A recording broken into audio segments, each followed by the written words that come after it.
Do-do-do. Two. Wait, no, I have to go to here. Do-do-do. Da-da. Okay, it's there. Thank goodness. Alright,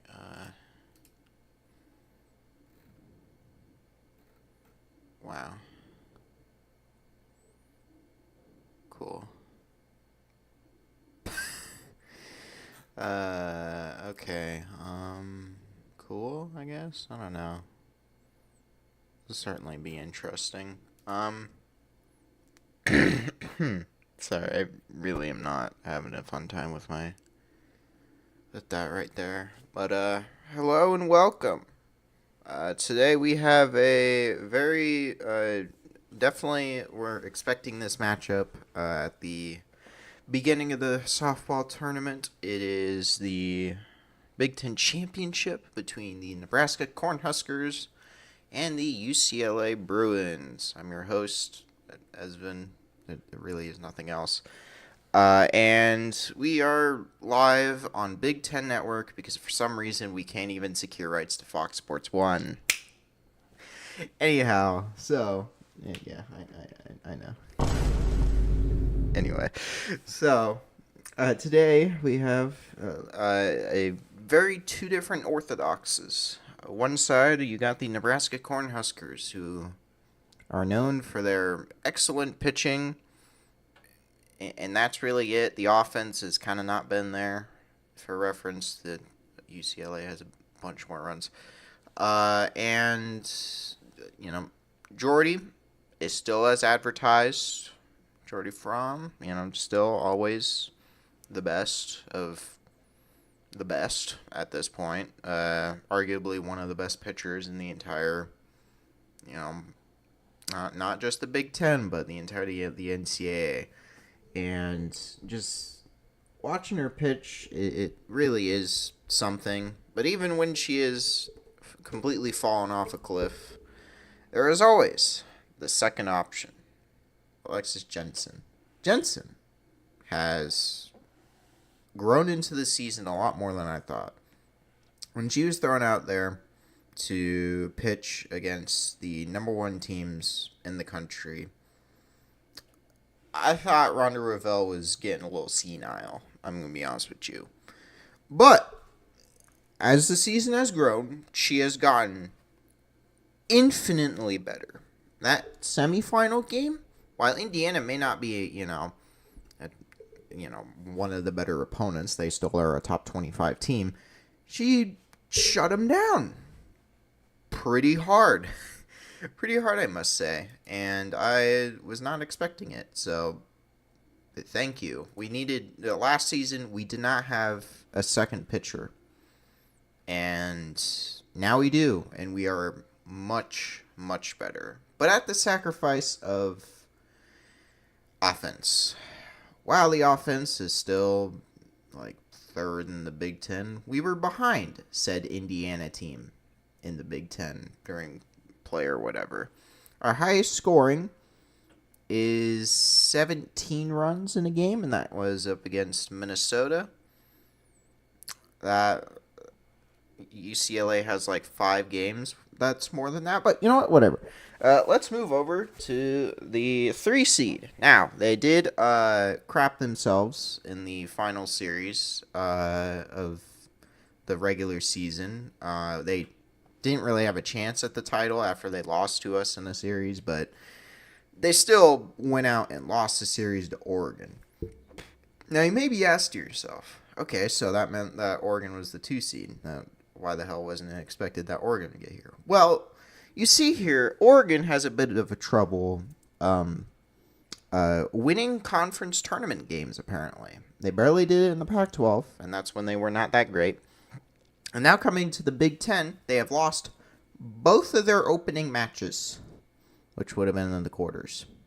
Both. Despite going 16-0 in regular season series, they have proceeded to lose both tournament games and have fallen out in style. I guess I could give a recap of everything that led up to this point.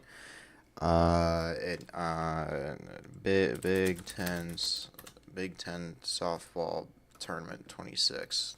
There we go. Okay, so in the early going, we had a Washington versus Minnesota matchup. It was won by Washington, but not comfortably, which would definitely play into what happened in the next game. Ohio State gets bumbleclatted by Ohio State. Sorry, Ohio State gets bumbleclatted by Michigan. I can't speak. Despite the fact that Ohio State was the higher seed, Michigan somehow still has a chance at the NCAA tournament. Well, Wisconsin survives Purdue, which, I mean, it's a better season for Purdue than last year, but, whatever. And then, in the shock upset of the first round, Penn State was able to yeet Northwestern off the face of the earth, despite an amazing season for them in the Big Ten. So their reward was UCLA, but we'll get back to that. As for the quarterfinals, Indiana yeeted Washington pretty hard. It was a demolition from the start, and while it wasn't a run rule, it was as big of a run as a demolition as you can get. And next game was Nebraska-Michigan. Nebraska won, but because Michigan was like the hardest opponent throughout the entirety of our conference, outside of UCLA, of course, our hardest opponent. Yeah, it was pretty uncomfortable, and I would not like to face them again. And then, moving on to the late slate, you had the aforementioned Oregon choke, with Wisconsin being the benefactor. Yikes. I know Wisconsin can have some sort of offensive gel, but ooh. And then UCLA, because they got an 11 seed, didn't mollywop Penn State. It was 6-1, which, I mean, I know Penn State has some sort of defense, but you've got to be kidding me. All right, but then we head to the first semifinal, played at a time of 5 p.m. May I remind you, this final is starting at noon because we are in Maryland, who didn't even make this tournament. They were second to last in the Big Ten.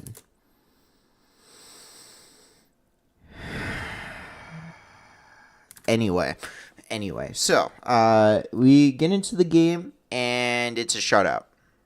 Alexis Jensen pitches a miracle game. It was like 6 strikeouts to start the game. That's pretty good. And then there was UCLA's other easy tear against Wisconsin.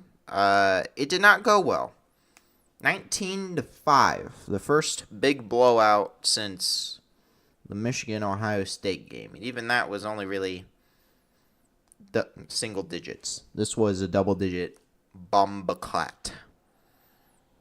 And yeah, that's how we get to this final. A 1v3 that was more expected than the 1v2. Moved up 3 hours because it's being hosted in the weather.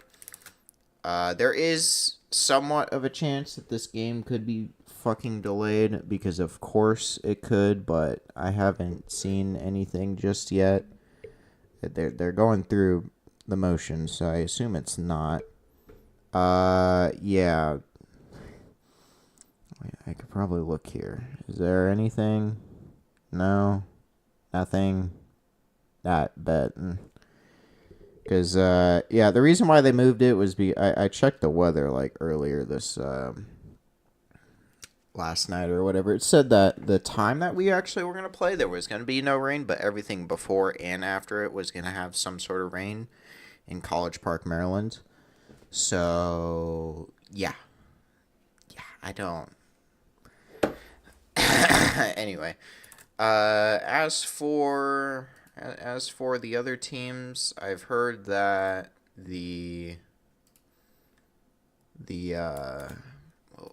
what was it? I've heard that Indiana has a pretty good chance. That's probably the main reason why they actually are somewhat competent. They've actually had a pretty good season.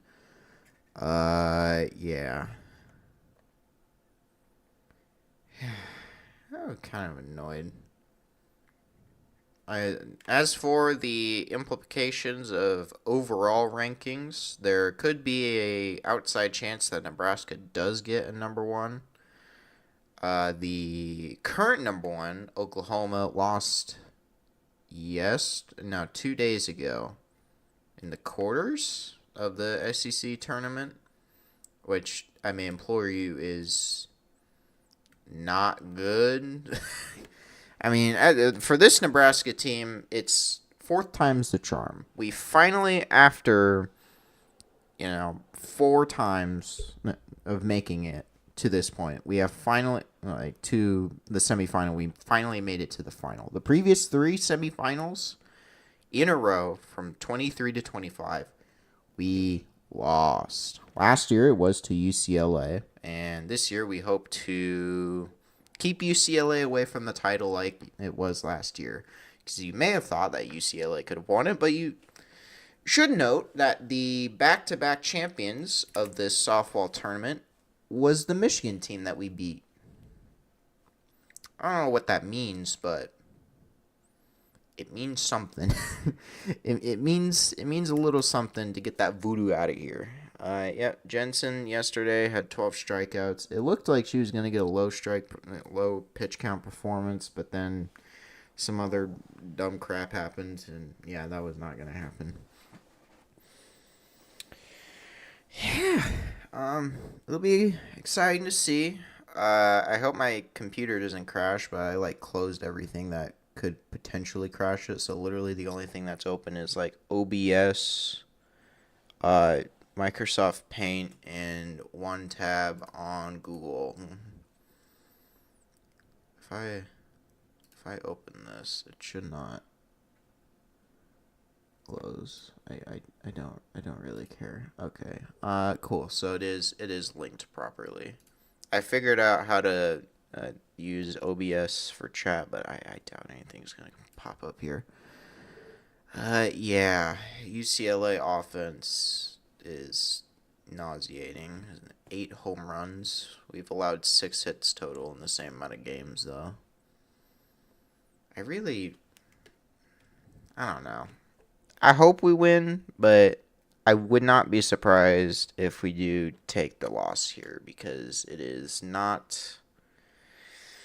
It's not the biggest of times. I guess we could, just before we get started, talk about baseball. They did just 10-run rule Iowa, but last weekend was pretty horrendous, getting swept by the Ohio State.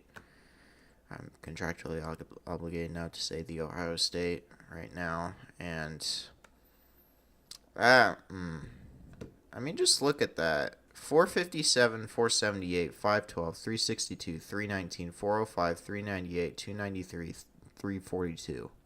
I know I'm pretty sure we only have one player that is at a 2. No, we have 2 players that are at a 200. Yep, and as expected, Jordy is the starting pitcher. No, that's the wrong thing.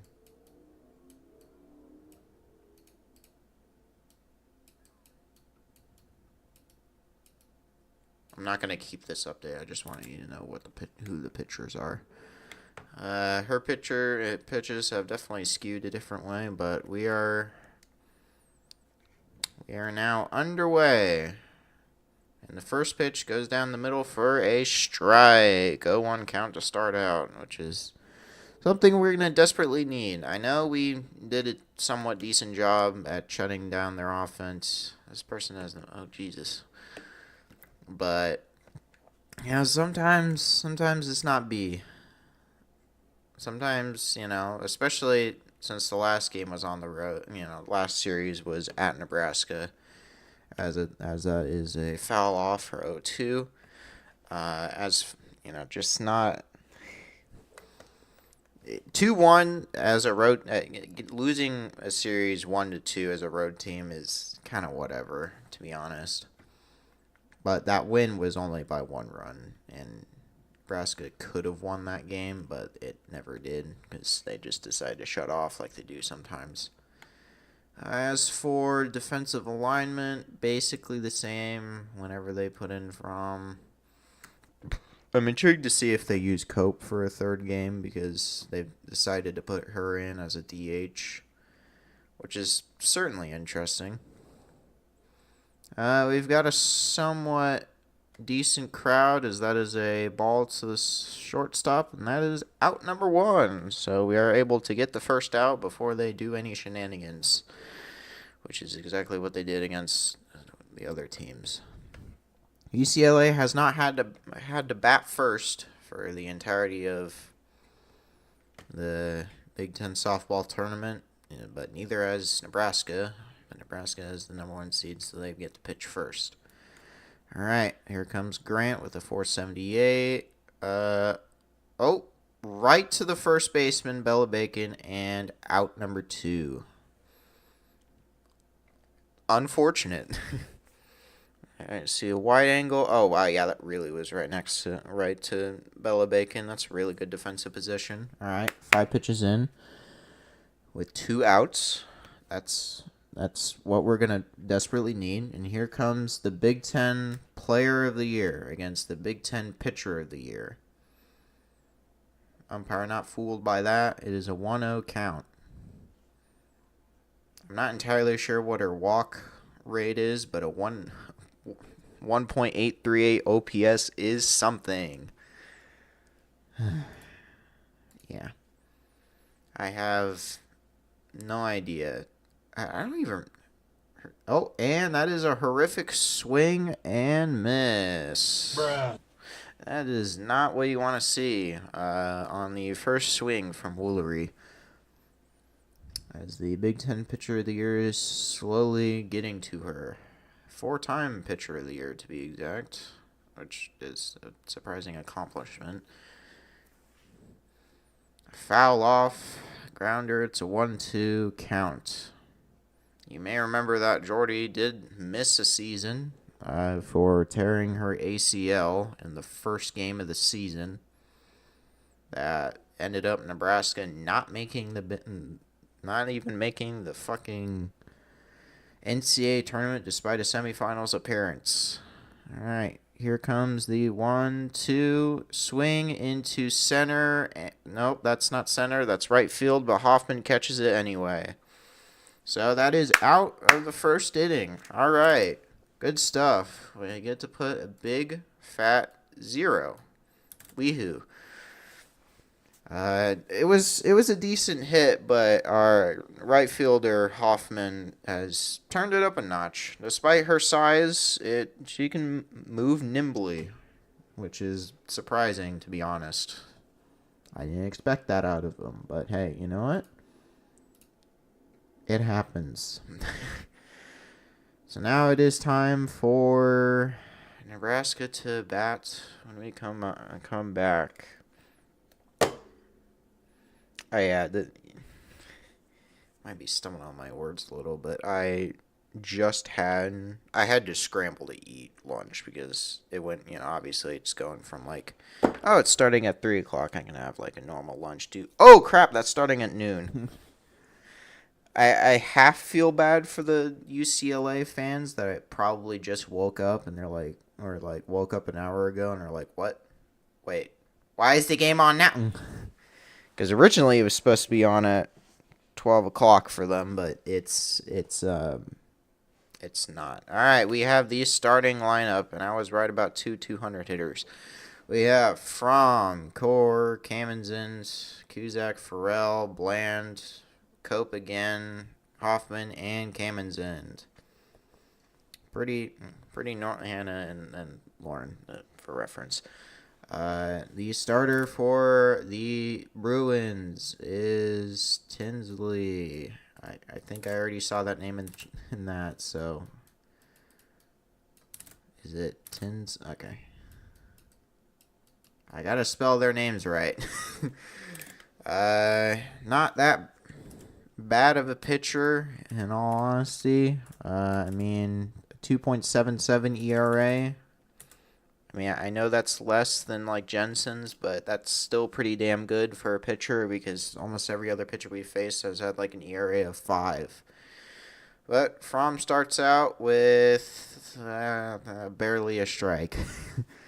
0-1 count.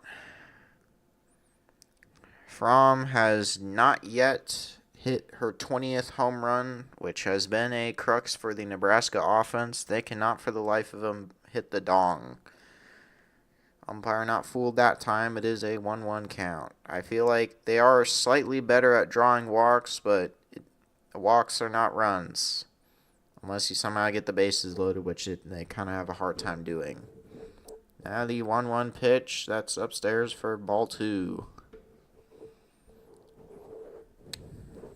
Yeah, that's her. She was able to hit 3 of her home runs against UCLA, but only went 4 for 8, which, I mean, that is good for a series, but as from grounds to third and out number 1. Yeah, I don't. What was that swing, bro? Okay. Yeah.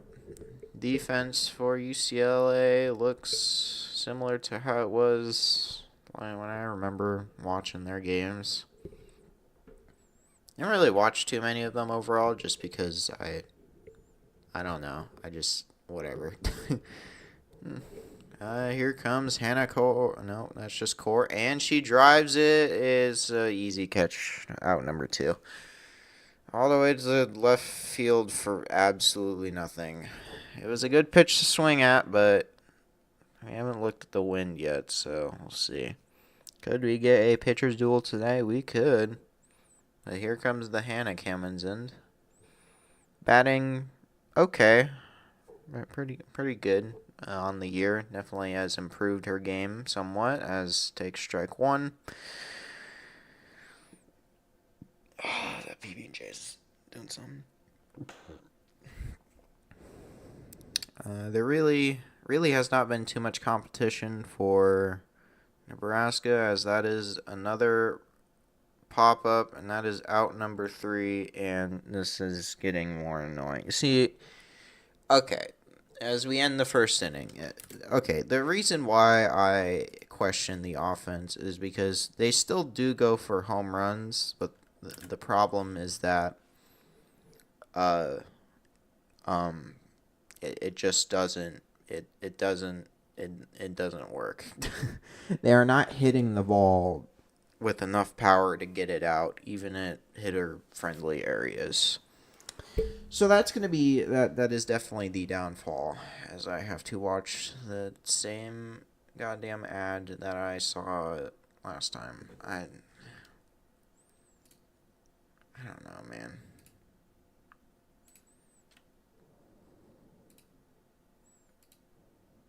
There's a whole lot of questionable things about the offense of the Nebraska Cornhuskers. I kind of wish that they were more consistent. I mean, obviously they average, about 8 runs a game, but I really don't think that tells the full story.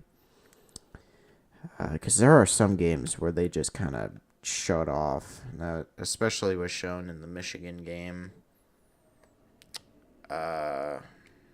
Just not the most exciting of things. Just see. Alright, an actual ad for once. This is why Big Ten Network needs actual ads. Yes, once upon a time we did actually win this thing. 2022 was the last Big Ten tournament victory for the Nebraska Softball team. Which, I mean, it's kind of funny that the baseball team has somehow won, 2 won 2 of them in the meantime, even though they've had significantly less success. But hey, you know what? Sometimes it just happens. Here we go. Top of the second inning. Up comes Garcia. Umpire not fooled. 1-0. It is a first-team All-Big Ten appearance for Elena Garcia, hitting .362 with 17 home runs. Probably not even in the top 5 of her team in home run hitting. Meanwhile, that's like 2 less than Jordy. Yep, swing and a miss. That is a 1-1 count now. Pretty horrendous there, but definitely was not able to extend the bat as much as she wanted to. I like the batting stance. Stand tall. That's what you got to do. And that is... Oh, I called that a strike. That's strike 2. 1-2 count. For the duel between Fromm and Garcia. It is certainly looking like a pitcher's duel, but we gotta wait a couple innings, of course, to actually fully say that. As that is, of course, a base hit into left field. The announcer's jinx is indeed true. So, UCLA gets a runner aboard. First base with no outs, which is something they kind of desperately need. No, nowhere over there. Yeah. Alejandre is up next. One of the lower batting average, but, whatever. She goes for the bunt, and then should have not pulled back. That was a strike all the way. 0-1. She has hit 21 home runs and is also a first-team All-Big Ten. Which is hilarious that someone like that is batting 5th in the lineup. But then again, I really don't know what the team structure for that is, so carry on, Big Ten. And that is a ball outside, 1-1 count. All right.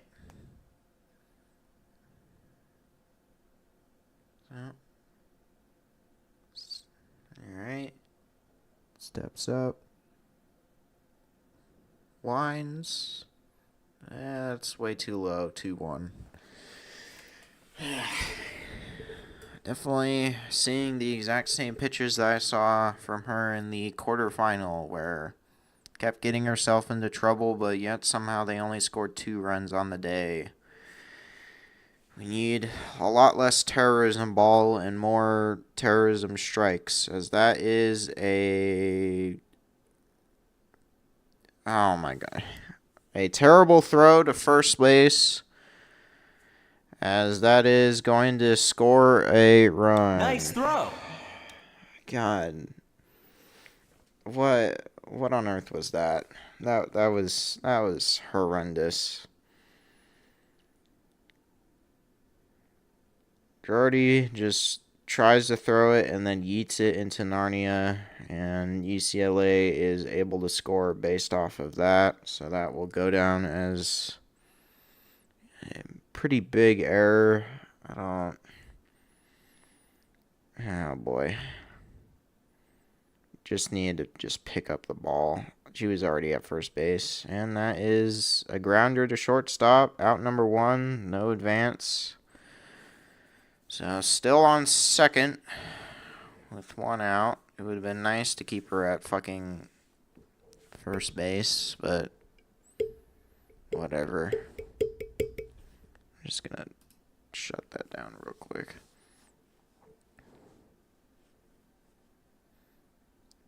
Alright. Is now up for Ramirez as she takes ball 1. Alright. 398, second team All Big Ten catcher for Ramirez.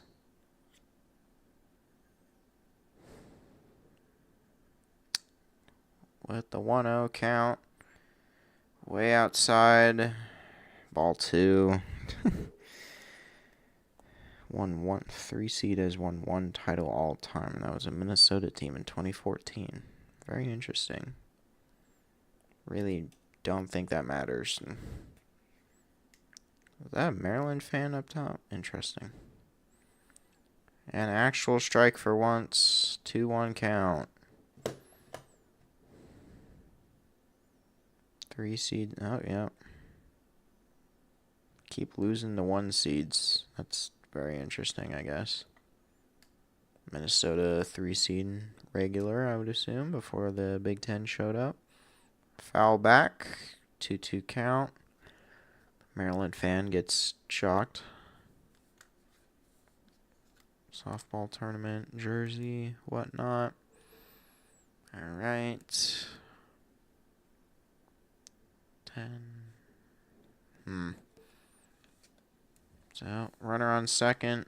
2-2 count to the 7th batter. Terrible throw. 3-2. Has not swung at a single one of those pitches that Fromm has thrown. So I feel like we just need to stop.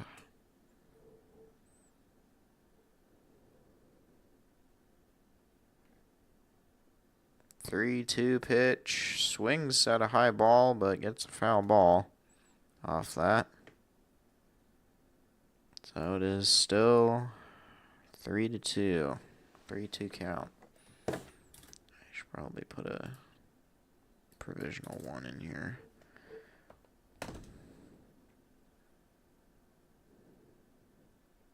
Three-two count.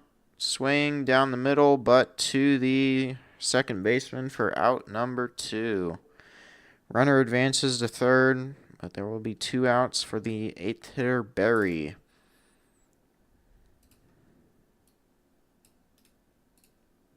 So not the most efficient hitting, not the most efficient pitching as of right now. We have gotten the signal. It is now a 293 Berry. The 0-0 count outside for a strike. Sure, I guess. 0-1 count. If we could just get out of here with just 1 run, that would have been nice. But it also really would have been nice if you didn't have to terrorism ball that first one, Jordy. That is strike number 2 down the middle. Don't know why he didn't swing at that one. Most wins since joining the Big Ten. We are currently tied with 2013, which would have been our second season. Because, of course. Alright. The 0-2 pitch. High fly ball to the foul line. And Kamenzen biffs the catch. That could have been out 3, and she doesn't clutch the glove enough. That would have been out number 3. Damn it. We don't commit too many errors like that. Come on. 0-2 count, and she misses anyways. Out of the top of the second with 1 run, the Nebraska offense is actually going to have to wake up. 1 run, 2 hits, 1 error committed by Nebraska. To the bottom of the second, we go. And I'm going to go put my dishes away, because I don't feel like having them continually be there until the end of time. It's not gravity.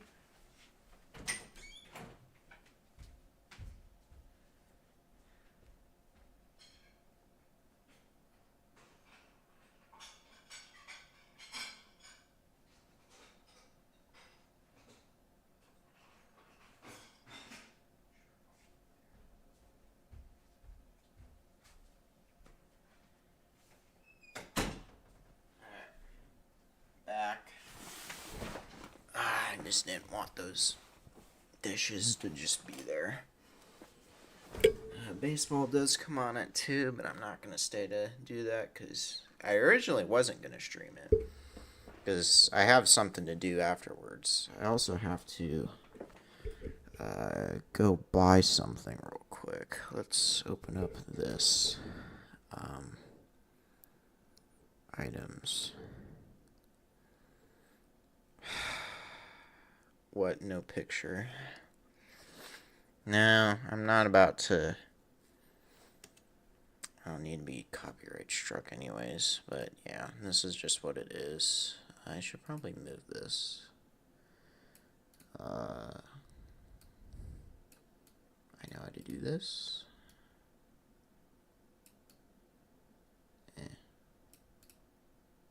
No, don't do that.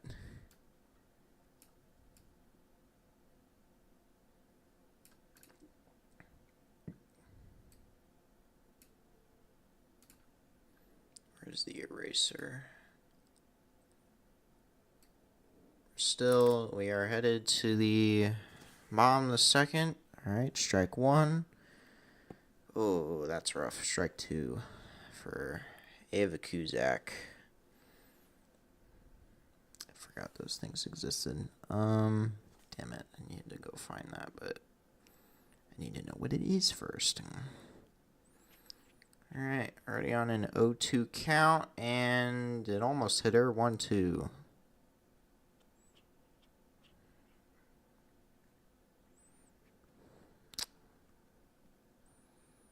Pan like that. Okay. Oh, that's what it's called. And terrible swing. Bruh. That is the first strikeout for UCLA. It is 1 out on Ava Kuzak. Not fun. Oh. And Farrell takes ball 1. That doesn't make sense.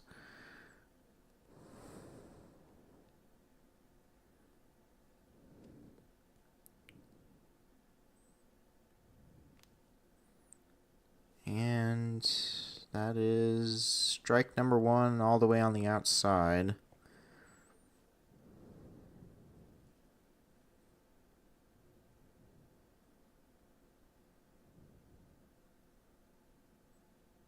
Oh my god.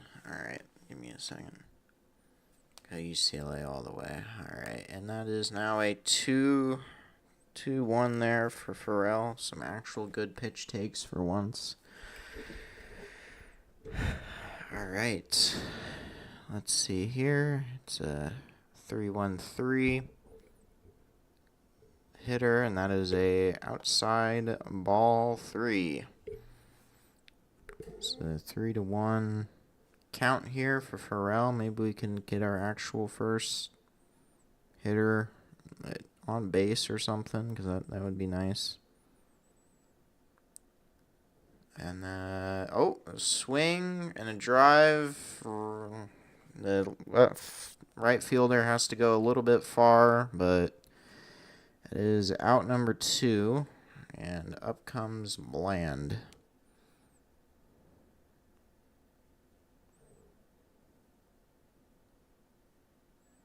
Non-static. Okay, cool. Thanks.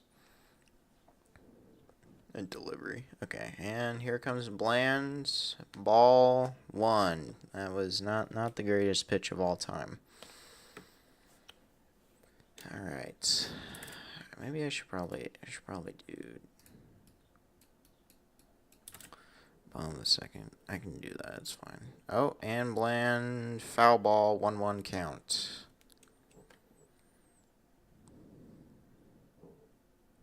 Tinsley is doing a fantastic job at keeping the Nebraska offense down through 5 batters. Bland is not known for hitting home runs, but she is 4 for 5 over the past tournament. And check swing, no swing, ball 2. As I figure out that I definitely did that right. Okay. It is now a 2-1 count. Down and in, 2-2. She wasn't going to swing at that anyway, but still hurts. Still hurts a little.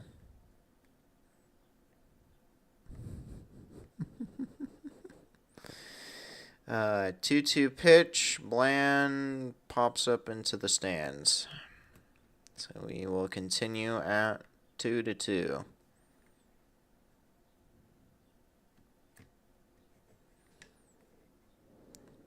Tinsley is doing an amazing job at this game so far, not allowing a base runner. Keeping that perfect game going.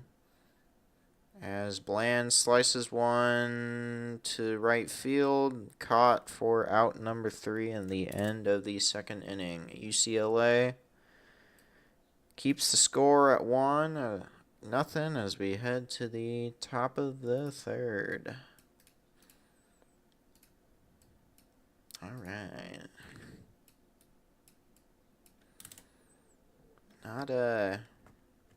Not starting off well, but it happens, I guess.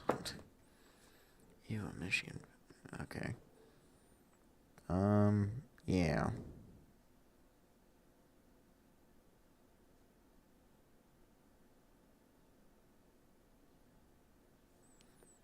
So, as of right now, Nebraska is not hitting the hottest, and the error is now going to be the difference.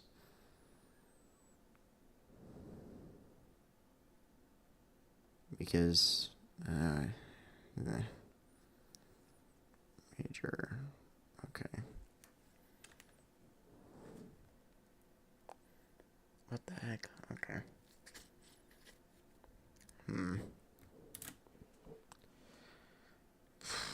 Let's do this. 1, 2.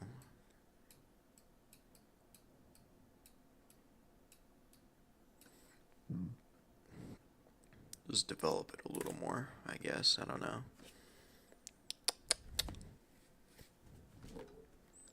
As the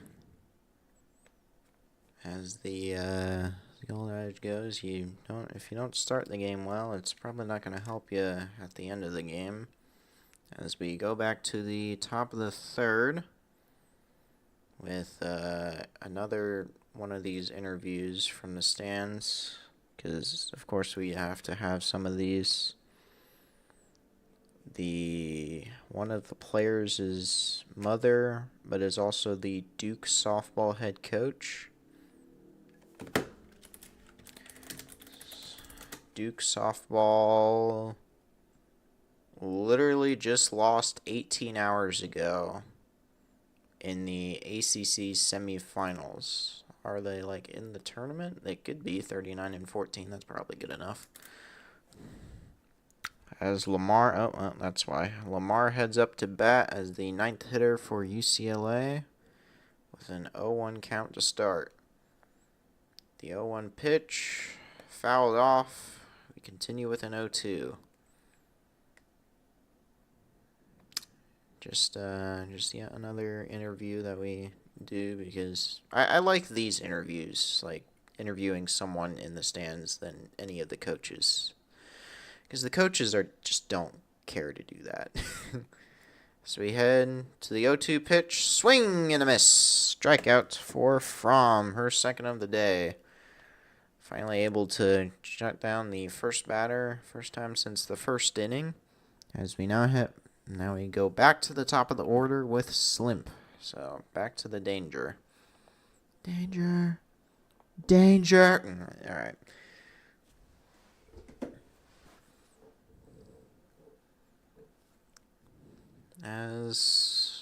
Foul off to the left. So far, nothing.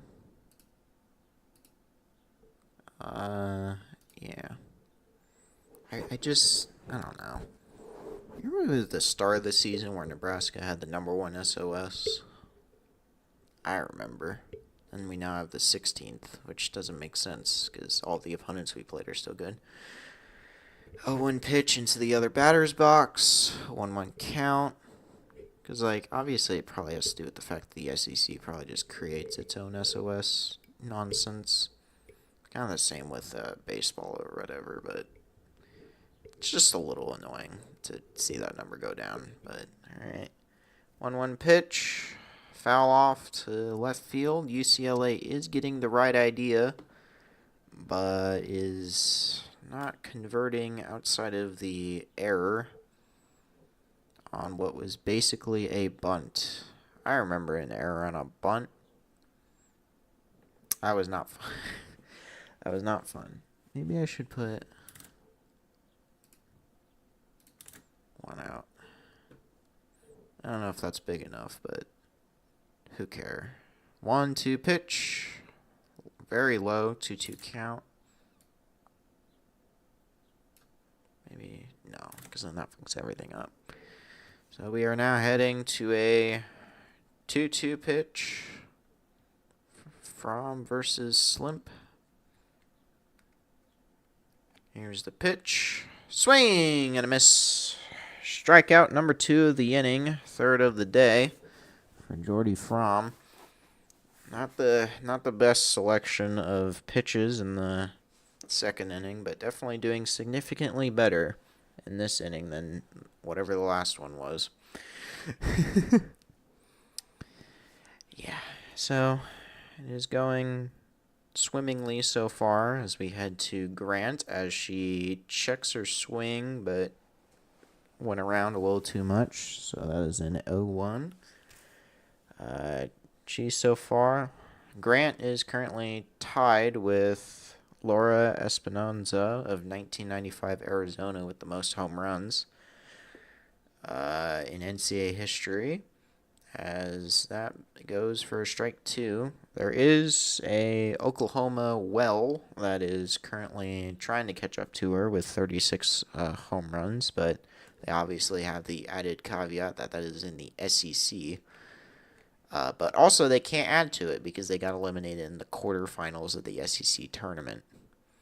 And that is a deep drive into the center field, and that is over the scoreboard. Home run for Grant. She now takes the NCAA record for home runs on the year. It is now 2-0 UCLA. Forgot to add this. A pretty meatball pitch for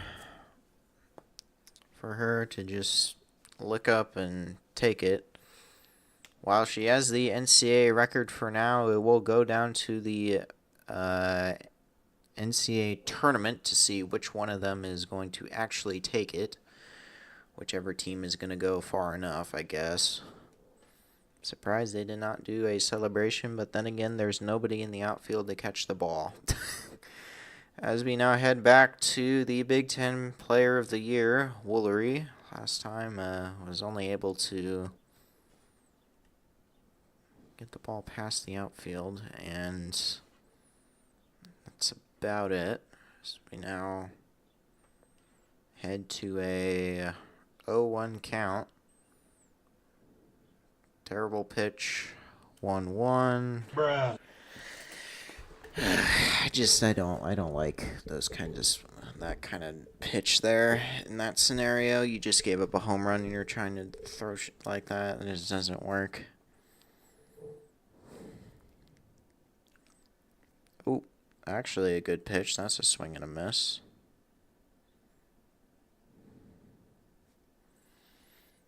Yeah, it was just high and inside. That's not what you want to see. Really not what you want to see.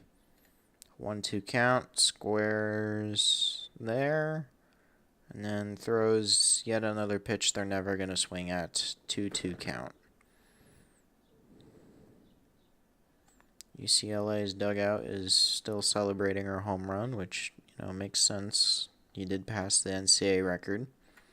It probably would have been nicer if Wells was not trying to catch up, but hey, And sliced foul to right. Still a 2-2 count. There's a pretty big contingent of red here at College Park. Whether that is for Maryland or for Nebraska is 50-50 to you, I guess. There are at least Michigan fans here, so I guess they're hate watching. Who knows? 2-2 pitch, right to Fromm, but she does not. She steps away from the ball, and that is a single for the Big Ten Pitcher of the Year, Player of the Year, I should say. We're seeing the fourth replay of the same exact home run. Thank you, Big Ten Network. I'm so glad I'm not watching listening to the commentary. Dirt ball 1-0 for Garcia. She was the one that was originally able to get on base and score from the error. As now we have the 1-0 pitch. Another ball that curls towards the batter. 2-0 count. We need something that curls away from the batter. Then they might actually swing at it. They won't swing if it goes towards themselves, more likely than not. Another dirt ball. It's a 3-0 count. Jordy needs to just throw a strike. Stop being scared, I guess. It's a really good effort by Garcia to just not swing at terrible. 3-0 pitch. Right at the knees. Strike one. 3-1 count. UCLA is looking for its second tournament title in 3 years. They got one in the last dance for the old Pac-12, as that is yet another terrible pitch. Just god awful pitch. One of terrible pitches. We need to stop doing that. Just need to stop doing that. It doesn't work. It never works. It's never going to work.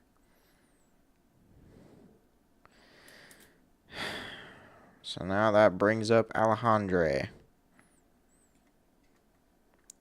who was responsible for the RBI, technically. Pretty sure, at least.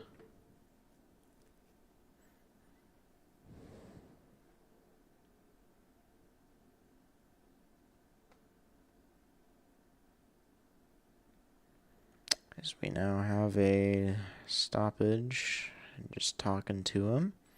So UCLA has players on first and second with 2 outs. Ground ball to shortstop out at second base, and the damage is limited to just 1. It will be 2-0 headed to the bottom of the third, as Megan Grant hits the most home runs in Division I history. We'll see if she keeps the record come the NCAA tournament. Nebraska just needs to actually hit the ball. I don't understand. I get Tinsley is like the best pitcher that we could probably face right now, but some of the hits are just not connecting at all, and it's very scary. And obviously I came into this game not necessarily expecting to win. Expecting to win this game is just not. That's just not how that works. Especially when you are going up against a brutal offense with a Jordy that's not hitting all cylinders right now. But you still have the hope, and then it kills you. It always kills you.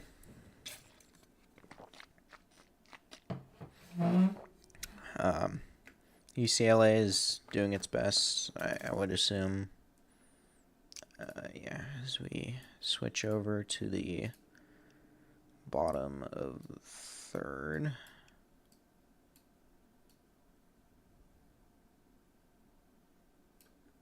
Okay. Probably erase that and make it look a little better. There we go. That's good enough.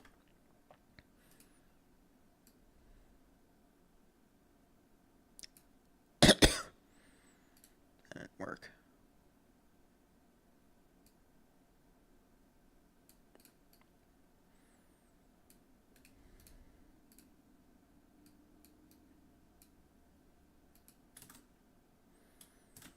Yeah, I don't care about UCLA stats. Alright, there we go.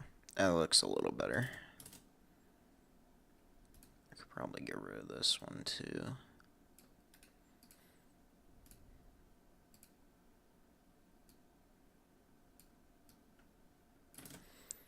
Alright, we head to the bottom of the third. Cope slices one foul to start out. Is that a home run? Nope. It was about 2 feet away to the right. Sorry, 2 feet. Yeah, 2 feet away. If he was just able to hit the foul pole, it would have been a home run. But here comes Cope. Has actually started games as she takes another strike. 0-2 count. Over these past couple of games, was actually able to hit a home run for once. Which is something that the rest of the team is struggling with this season so far. 0-2 pitch, way outside, 1-2.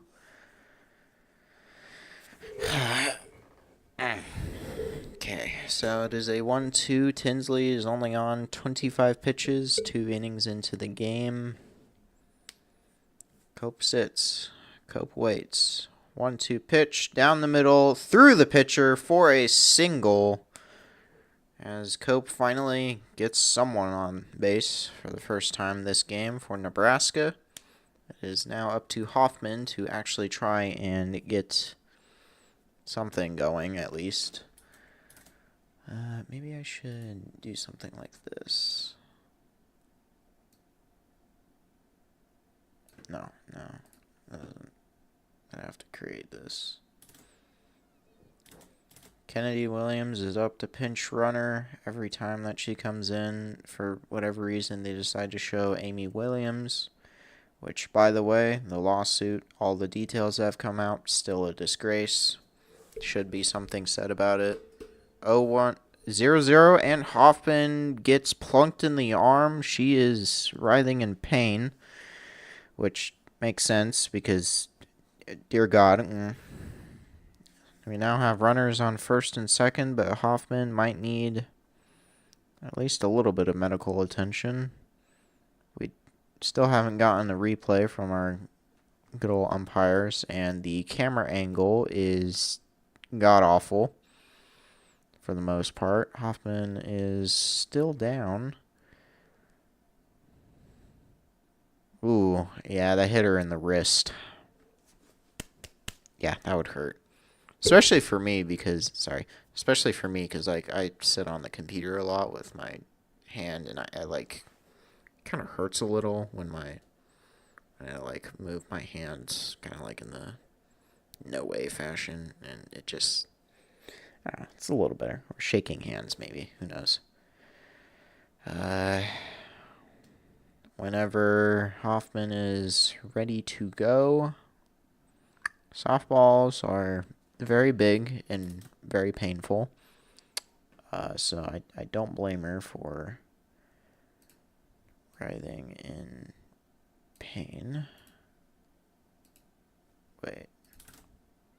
So Hoffman will take a seat for probably the rest of the game, which is a shame because then we have to put somebody else out in right field. Kaneda will come in to pinch run. Yeah, it's not the greatest. So we have both of our pinch runners out there. How do I fill solid?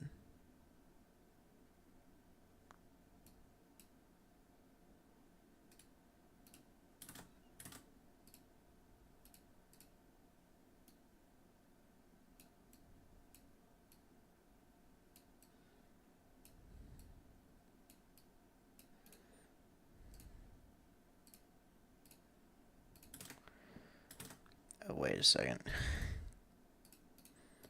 We are in a pitcher timeout right now. So we will be back to that shortly.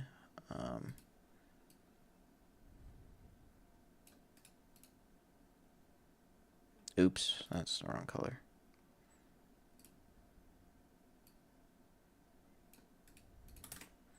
As we now head to Lauren Kammen's end.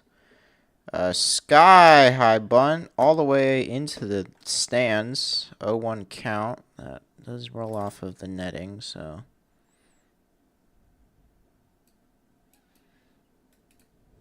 No, damn it. I don't, whatever, it's fine. Lauren Kammen's end. 300 on the year right now. 0-1 pitch. She squares the bunt, actually gets it down, and she is out at first, but the runners advance to second and third. She could have maybe gotten there, but, you know, it happens. So I still attempt to figure out how to create boxes, because apparently that is the hardest thing known to man. This is now Jordy Fromm heads up to bat with two runners in scoring position. with only one out. They are going to intentionally walk from. This is the first time I've seen this in quite a few weeks. Alright, well, I can spend the rest of my time doing whatever this is. Filling this in with the bases. So, another throw. Another 2-0. Fromm is still trying to sit there. Do they not have intentional walks in this sport? I thought they did. So, 3-0. Intentional walk. So, bases are loaded with one out. Hannah Core up to bat.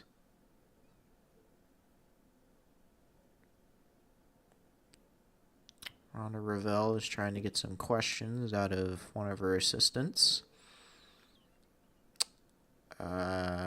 And the UCLA pitching infield is having a meeting. The outfielders are all lonely out there. That's now 2 meetings. But one of them was gifted for free because of the hit by pitch to Hoffman. So Core comes up in a very pivotal moment for runs here. Nebraska will be looking to at least score 2 runs, try and tie up the game. Pitch outside, 1-0. UCLA has still got to worry about the fact that they could be walking in a run. The infield is very much in, while the outfield is very much out. Can definitely tell that this grass has been used a lot because there's a lot of stuff there. Another pitch into the other batter's box. It is a 2-0 count. All right, let's see, I guess. All right, Tinsley cooking up something here. It is a 2-0 count. The umpire does not give that as a strike. That is a 3-0 count. I would have not been surprised if he did call that a strike, but I guess Core is just tall enough. Who knew?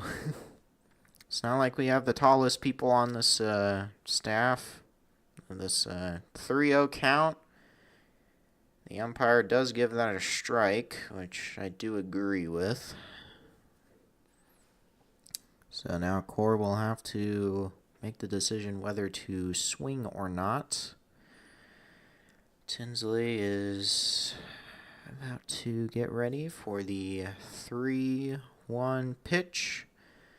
Course just slices it foul.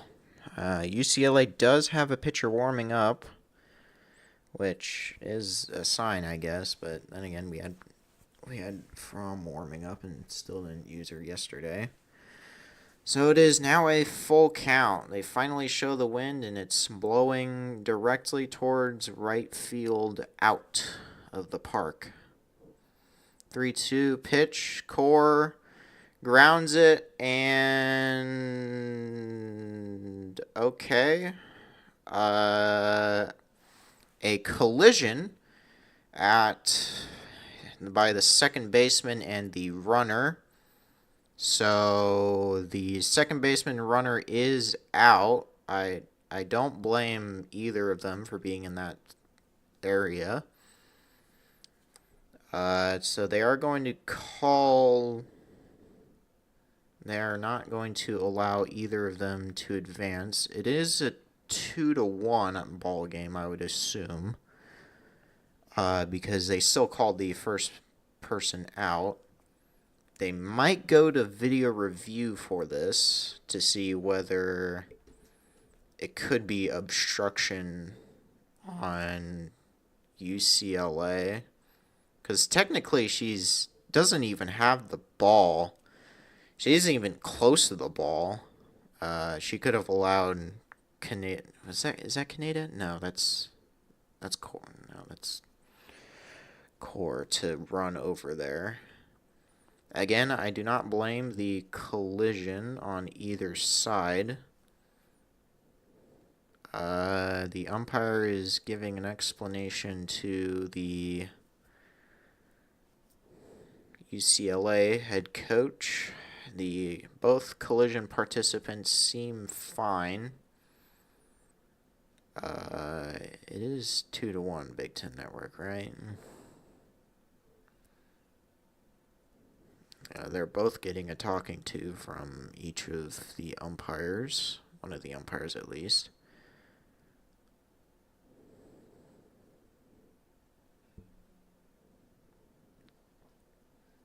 So, pretty scary collision, all things considered, but it will be 2 outs, first and third.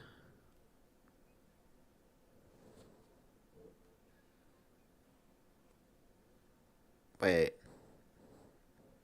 now she's on second? I'm confused. I am so entirely confused. It is raining, and I just picked it up. It is raining at College Park, Maryland. So we hopefully are not going to have a delay, but they moved this game. I assume maybe it's because... Oh, that was Jordy, too. Oh, well, I'm glad she's okay. We are... After review...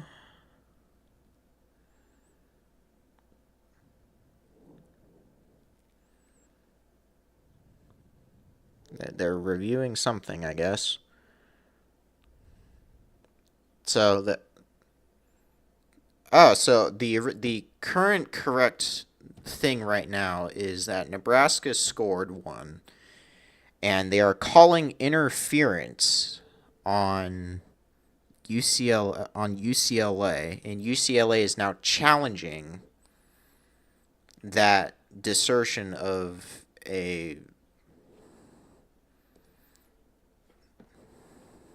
Because, I mean, it's not like she moved completely straight. She did not see her until it was in view. She did touch the ball, so maybe UCLA has a little bit of something there. But I feel like in any of the collision between infielder and base runner, to my knowledge, just means that there is... the play is dead, everyone moves a base, potentially. Which I don't know.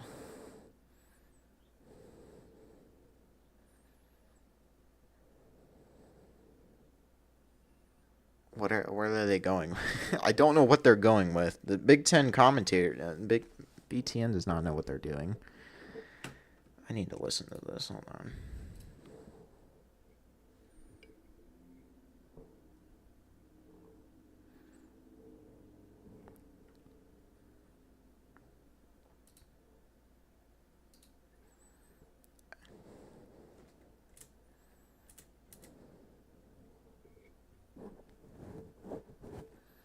Okay. So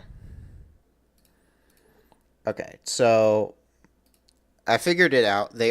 Second base gets to stay on set. They are saying that there is interference by UCLA. I figured that's what it was.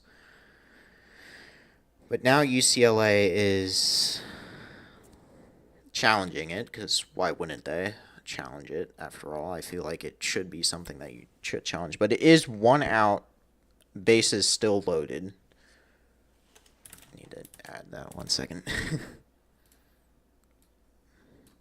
Oops, that's not what I wanted to do. They are still looking at this after a couple of minutes. Again, I fault neither of them for going to that.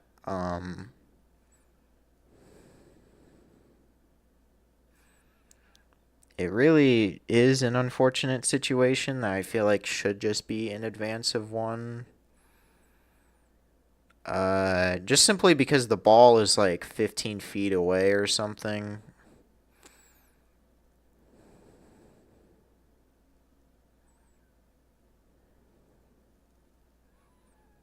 They are still warming up. The rain is getting a lot harder.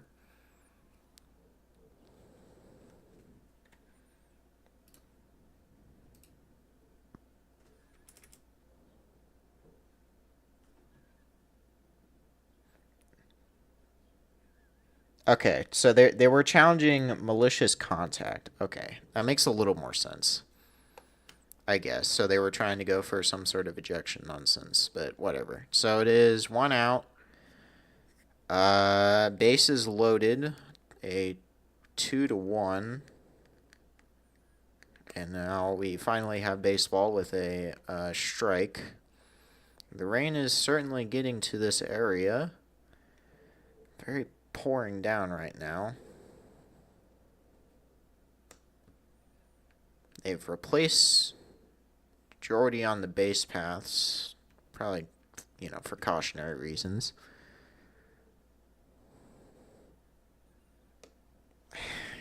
I still don't know what the fucking score of the game. Did we actually score something? I don't know.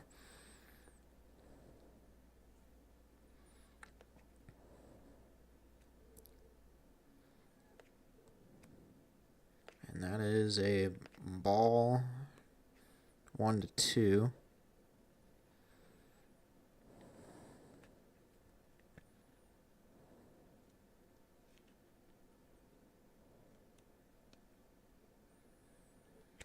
So wait, is it still 2 out?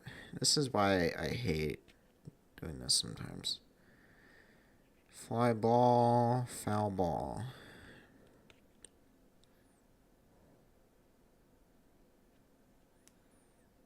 Should probably not have that so high.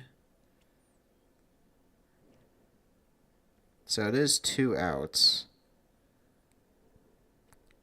Reached on fielder's choice, out at second on interference, but then somehow. Nice. Ooh. Alright, 2-2 pitch. So it is at fucking 2 outs. Because, of course, it is.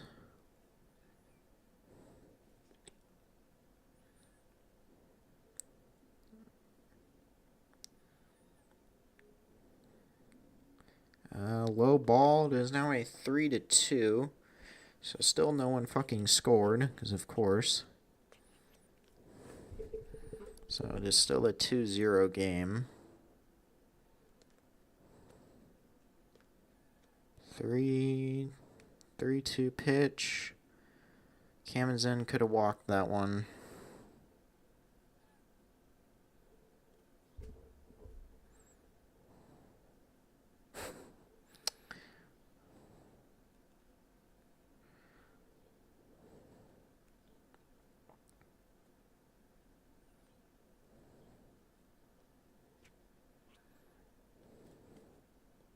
Three, 2. Kamenzen clobbers it to center field. That will score 1.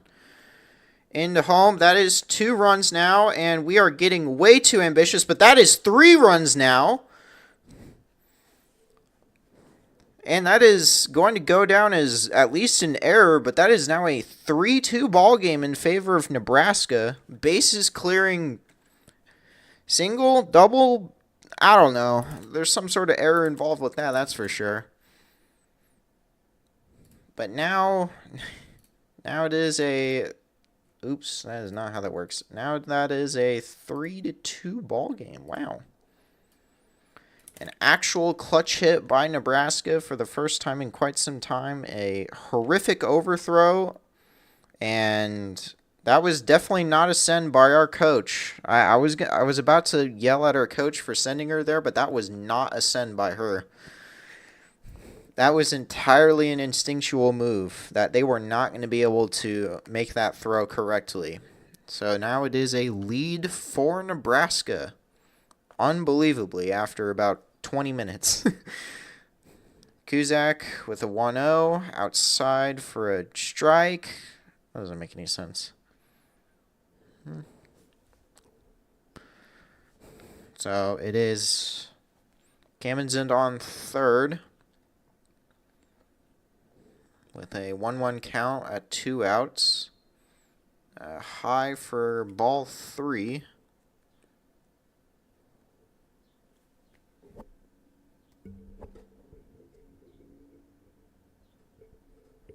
Where is it? Where is it in stock?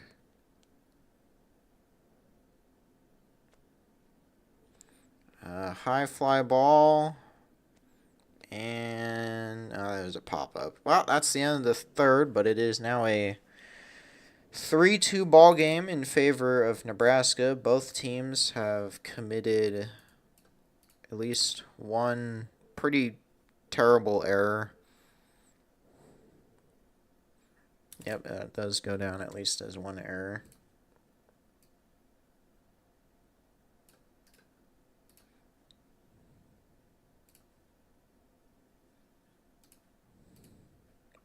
So that will be a nice momentum setter heading into the top of the fourth. I need to actually update my scores for once and actually figure out how to do this, because I am frauding my way to L.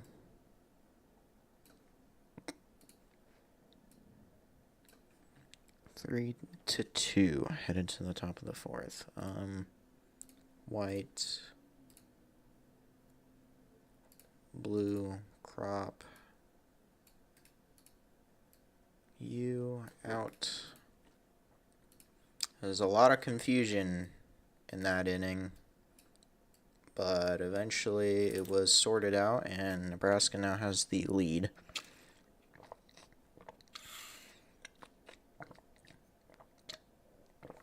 I just need a crap ton of water after whatever that was. It is certainly something, I guess. I don't know.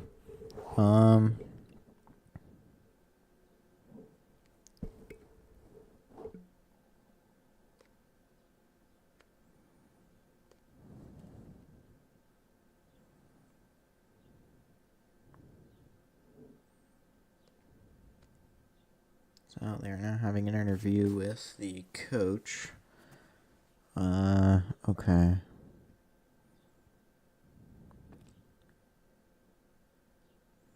So I should probably just get this.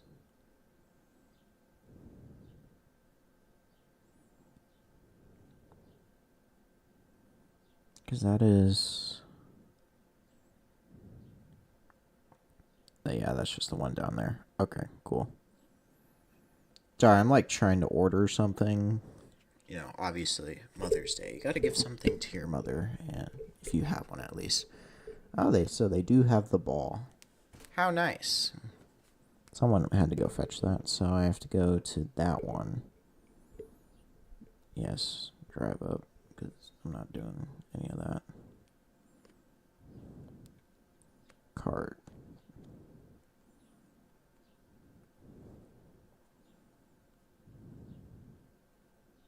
Let's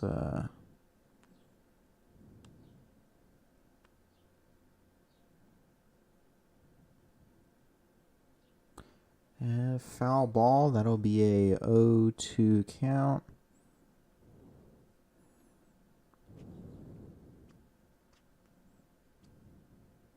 Okay, all right.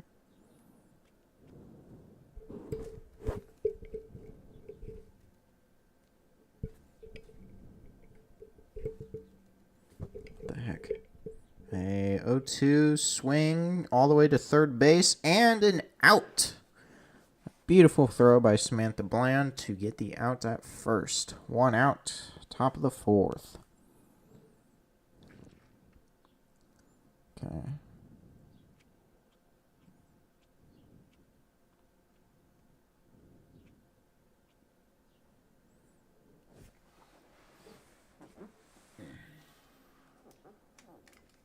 Is this so 0-0 foul off?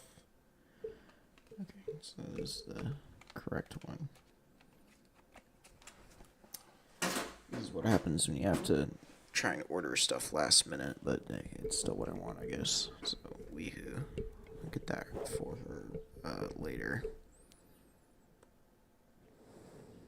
A 0-1 pitch to Ramirez. Foul off directly behind her for now an 0-2. UCLA has been in these championship scenarios for the past 4 years. They are 1-2, but will they be able to respond after the kerfuffle of the bottom of the third? And swings to the second baseman. Great play to pick that up. And out number 2. Kamenzind was able to actually pick up the ball well for once. Yeah, okay. Just place my order.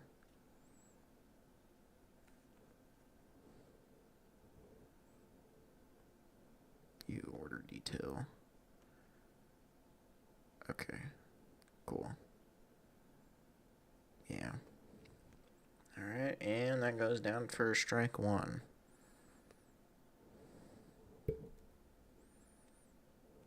Yeah. Security, fuck off. I had to like redo my stream key for this one, by the way. Alright, 0-1 pitch, foul off. That'll make it a 0-2. So far from is kind of able to simmer down as we are at the halfway point of a normal length game. From with the 0-2 pitch, swings all the way to third baseman and just out. And that ends the top of the fourth with 2 amazing throws by Samantha Bland. One that was a dribbler right to the third base bag, and the next one that was a little closer to the pitcher. So we now head to the bottom of the fourth. Can Nebraska actually put more runs on there? Because I would like for there to be a little cushion. And that is the first 0 for UCLA since, well, the first inning. Okay, so I need to make sure that that was indeed. Yes, okay, cool. So I'll be able to pick that up at that location. Okay, cool. Yeah. The thing that I'm doing after this is, like, actually meeting up with the person, but I don't know if I'll give it to them, because I meet them tomorrow. Honestly, in hindsight, I am glad that the tournament is a Wednesday, Thursday, Friday, Saturday, because I would have not been able to do anything Sunday, because I had Mother's Day nonsense. So that's fun. The main reason why I'm doing this is because I have the house to myself. I normally would be watching this with my dad, because it's always fun to watch sporting events with people around you.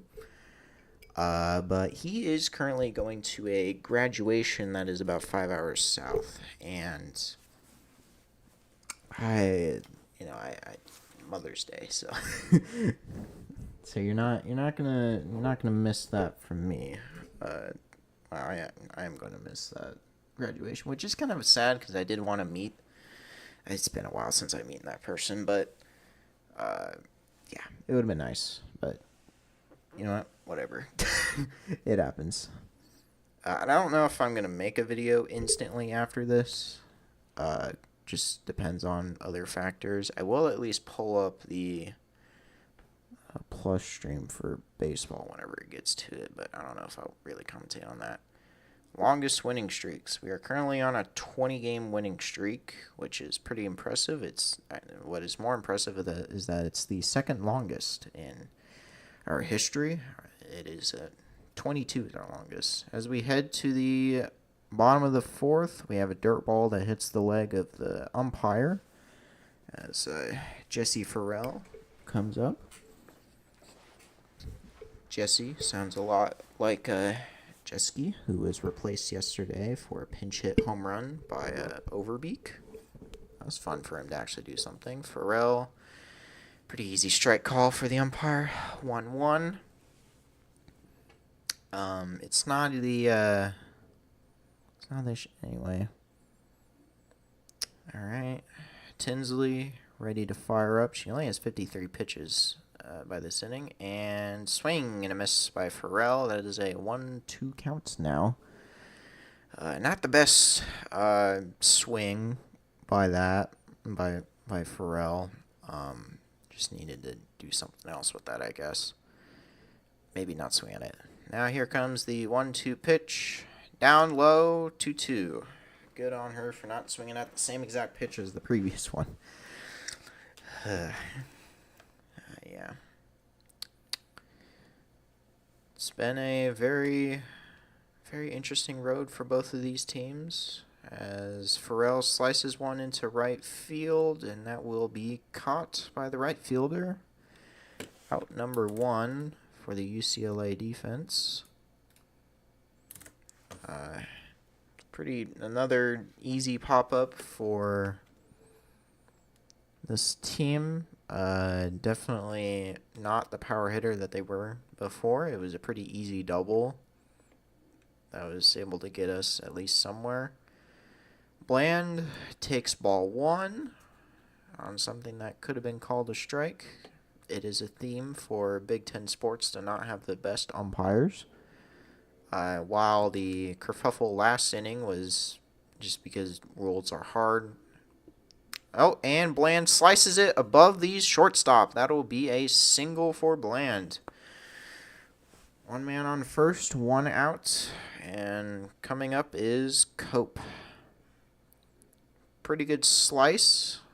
This is the kind of hitting that we've been needing to do when we can't hit the ball out of the park. Just need to slice some balls occasionally. Hey, no, wait a second. Cope takes ball one as we attempt to steal, but the second baseman was not there, and now Bland heads to third. She gets all the way to third on a steal attempt. The catcher did not realize that the second baseman was not there. She should have just allowed him to steal. It was a pretty normal setup, but it was a shortstop that went for it, but she was not able to corral the ball. And good on Bland to just stand up and get to the third base bag. A 1-0 count now with Bland on third. And another ball for Cope is now a 2-0 count. And the catcher's kind of just wondering why the hell there was nobody at second, which is a fair question because there should have been someone at second with this kind of base running. 2-0 count. Cope swings. They keep her on third. That is now out number two. I would have liked for Cope to hit that towards the first base bag, but can't have it all. So now it is a 2-out situation. Nebraska still has the person on third. With 2 outs now. Up comes... Well, it is still Hoffman. Hoffman was able to return to the game at least, even after getting assassinated. She almost gets assassinated again with that pitch out there at 1-0. Her season so far has been a season of decent batting average, but the home runs have just not come for her and a lot of other people. 1-0 count. She slices that foul. 1-1 count now. Tinsley is still only on 63 pitches, which is pretty impressive for 3.2. Not like the best, but it's also not the worst that I've seen. Alright. It's the bottom there. I need to actually remember. Outside, ball 2. They're showing her wrist, which hasn't really changed a whole lot. In terms of what this, I guess. I don't know.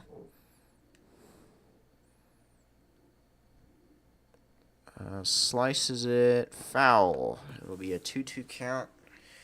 Come next pitch.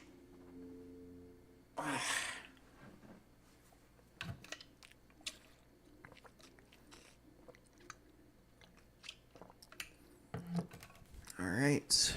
Here we go. Here's 2-2 pitch. Hoffman swings. Foul. Just foul. About hit the safety bag. That would have been a run at least. Alright, so we go back to 2-2 again. This commentator will have to exit for a little bit. After this inning, here comes the 2-2 pitch to Hoffman. She swings another foul ball. Keep her in. This one at least.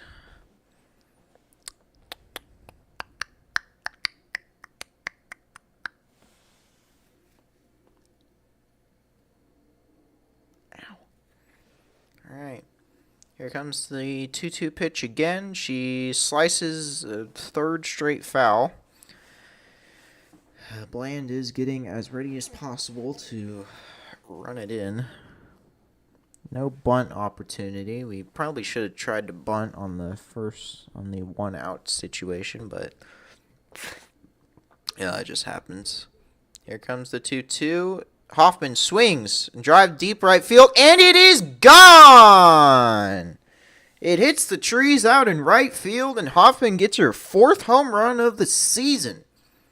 A stunning turn of events here for UCLA's pitching, who was pretty stalwart throughout this entire game, but has now given up a pretty terrible home run. It is now a 5-2 ball game for the Huskers. A stunning turn of events for what we thought was going to be a pitching duel is now suddenly a little more on the hitting side. This is not what you want to see for UCLA when your offense is kind of just going dry. And that is exactly what you want to see for Nebraska. My goodness. What a hit. This team sorely needs home run batting. But up comes Lauren Camden. She fouls one off with a 0-1 count. We have desperately needed someone, just like with the baseball team, someone to just hit a home run. And even if it is Fikes or Hoffman, someone's got to hit it. And Kamenzen slices one directly to the third baseman, and that is the end of the 4th. So UCLA limits the damage to 2, but it is a pretty big statement of 2 runs, as now Nebraska takes a 5-2 lead. And this commentator has to go out because I drank too much water.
Back. You know, sometimes you just gotta drink water. I don't know. Last time I had a pretty not so great headache that persisted a while, but whatever. It was perfectly fine. Wow. So we now head to the top of the 5th. UCLA has to now figure out how to get itself going. They're showing the little difference, I guess. Nebraska, so Jordy Fromm's still out there, but they have Lamar out there. The 9th hitter takes strike 1.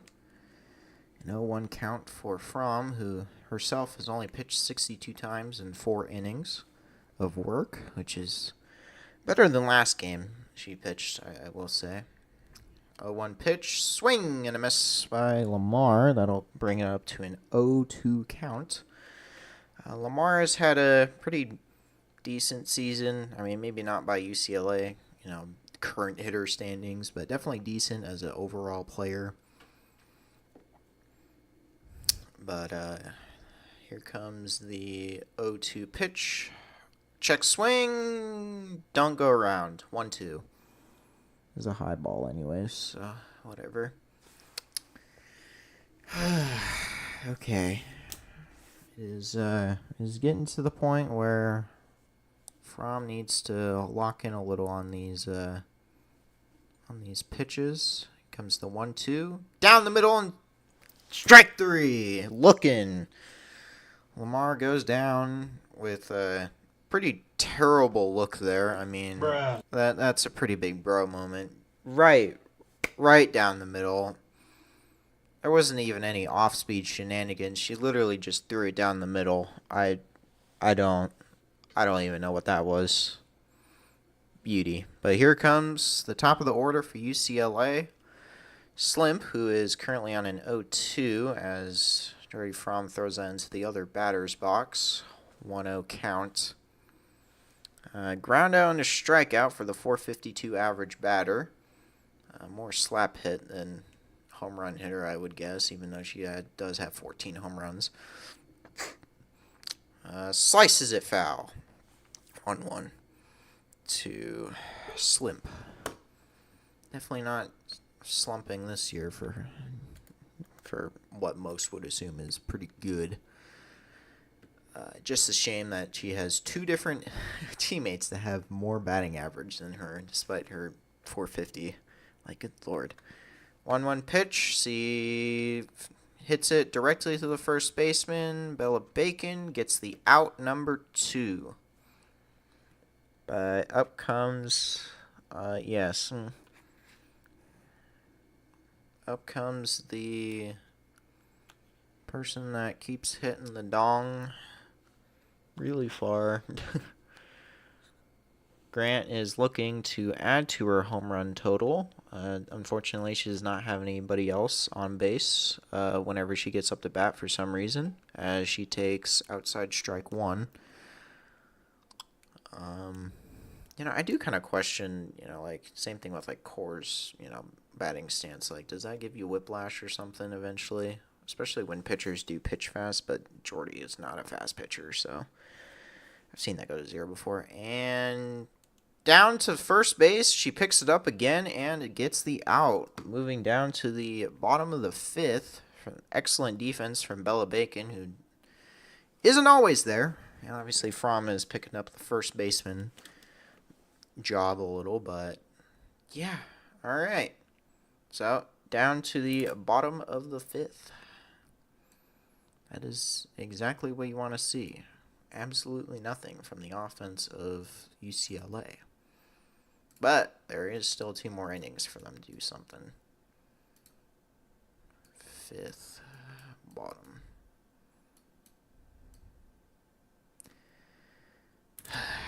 Will UCLA trot out Tinsley again? Maybe. I wouldn't be surprised if they do, but maybe they got someone else cooking. Especially since it is only really a 5-2 game. Just not the worst score to be in. But Hoffman, once again, someone had to come in clutch.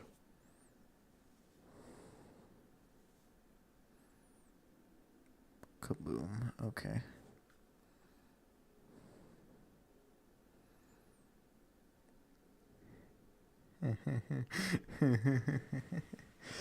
Some people get jokes. Also, Big Ten Network, if you could get, like, different I hate advertisements as much as the next guy, but you know what I hate even more? The same fucking advertisement over and over and over and over and over again. Like, seriously. Stop. So, they are keeping the Tinsley out there. Big Ten is starting to throw a bunch of shirts. which is exactly how how that goes. The umpire is... Oh, they accidentally threw a shirt on the field. Whoops. I don't know how you got that there, but sure. But here comes From. She hasn't been doing a whole lot outside of the intentional walk as she slices the first pitch foul, 0-1 count. Outside of the intentional walk, just not the greatest hitting. It's still very questionable why they intentionally walked her, especially since that did bring in the 3 runs, including her, I guess. But that is another strike, an 0-2 count now.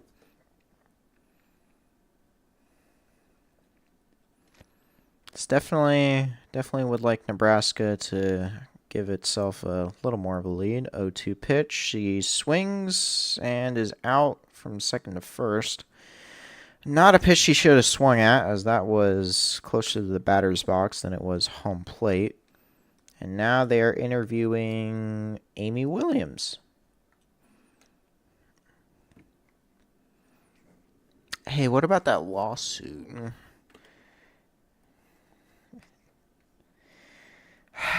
I am still enraged by that lawsuit. I'm enraged that everyone is still employed, and that take ball 1, and I'm still enraged that nothing has been said about it. They've had multiple opportunities to say something about it, but they just haven't. So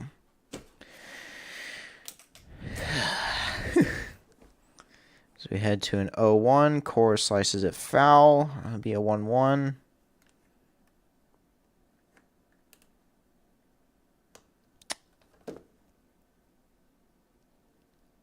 Kennedy Williams, while she will probably never ever hit the softball for some time, will at least get employed because she's somewhat fast. As that goes down for a ball 2, 2-1 count. There's certainly worse weekends than doing that, especially since this is apparently the weekend where you can't recruit for whatever reason. I don't know.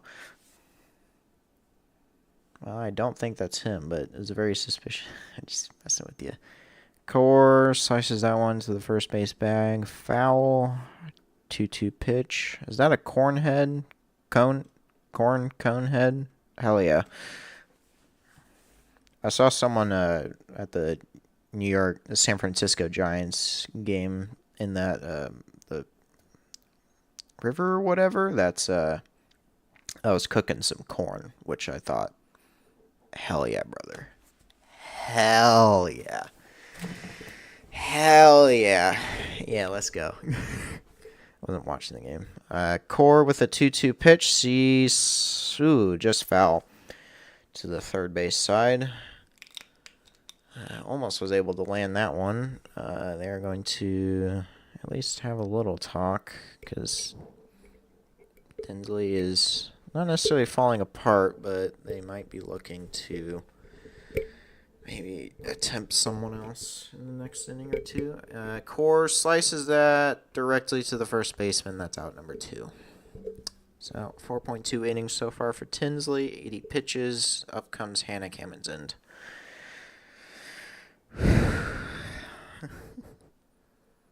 Not the best inning right now, with the 2 straight outs from our number 1 and number 2. But up comes Hannah Kamenzend with the 1-2, and she hits it to the shortstop. Shortstop gets it just in time, and that is the end of the 5th inning. So Nebraska gets absolutely nothing. UCLA keeps the defense on lock as we head to the top of the 6th with a 5-2 lead in favor of the Huskers. Yeah.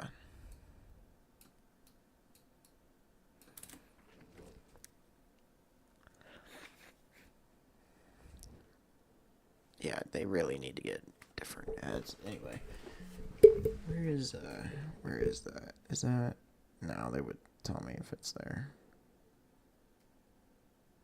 View order details. So I have to do that one. Okay. I just hope that it's ready before I have to leave, which maybe who cares. I'll just tell them I have to wait a while, whatever. This is what happens when you do last minute and when you don't go outside much, so you have to like time it for when you are actually going outside. Anyway.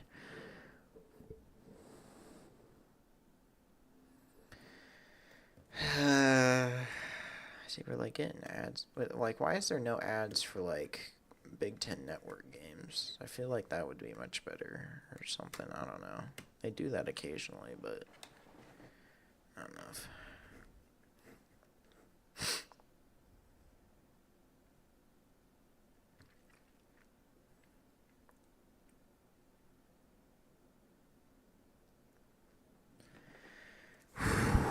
So we have 2 more innings to go in this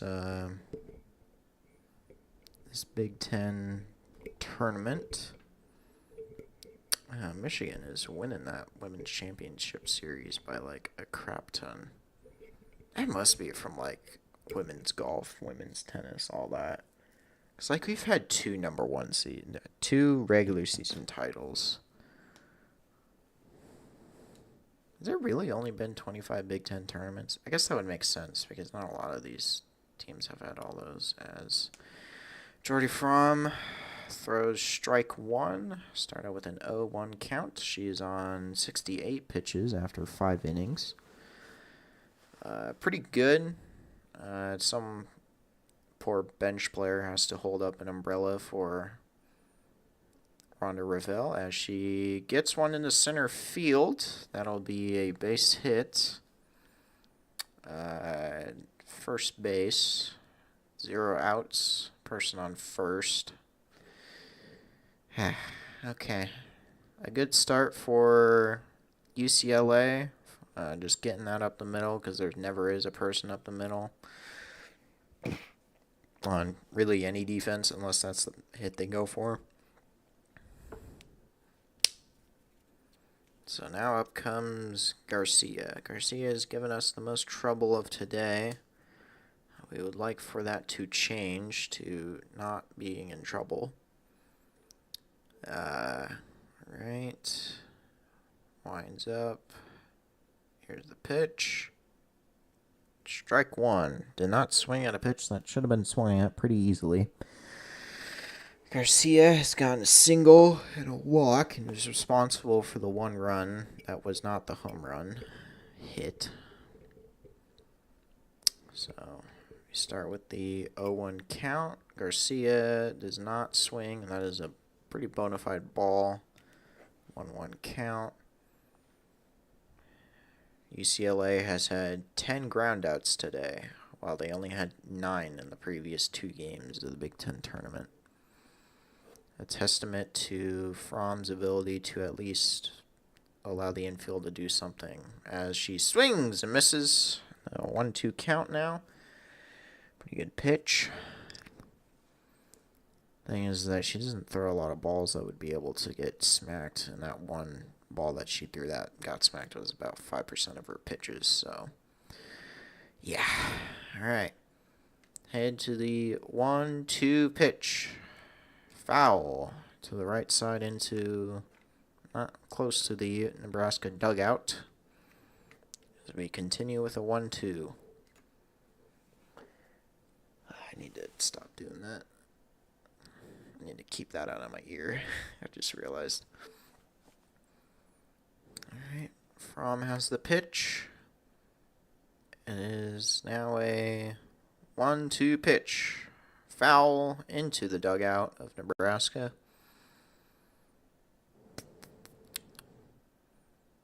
From, yeah. You may wonder, where's the year? You know where the year is.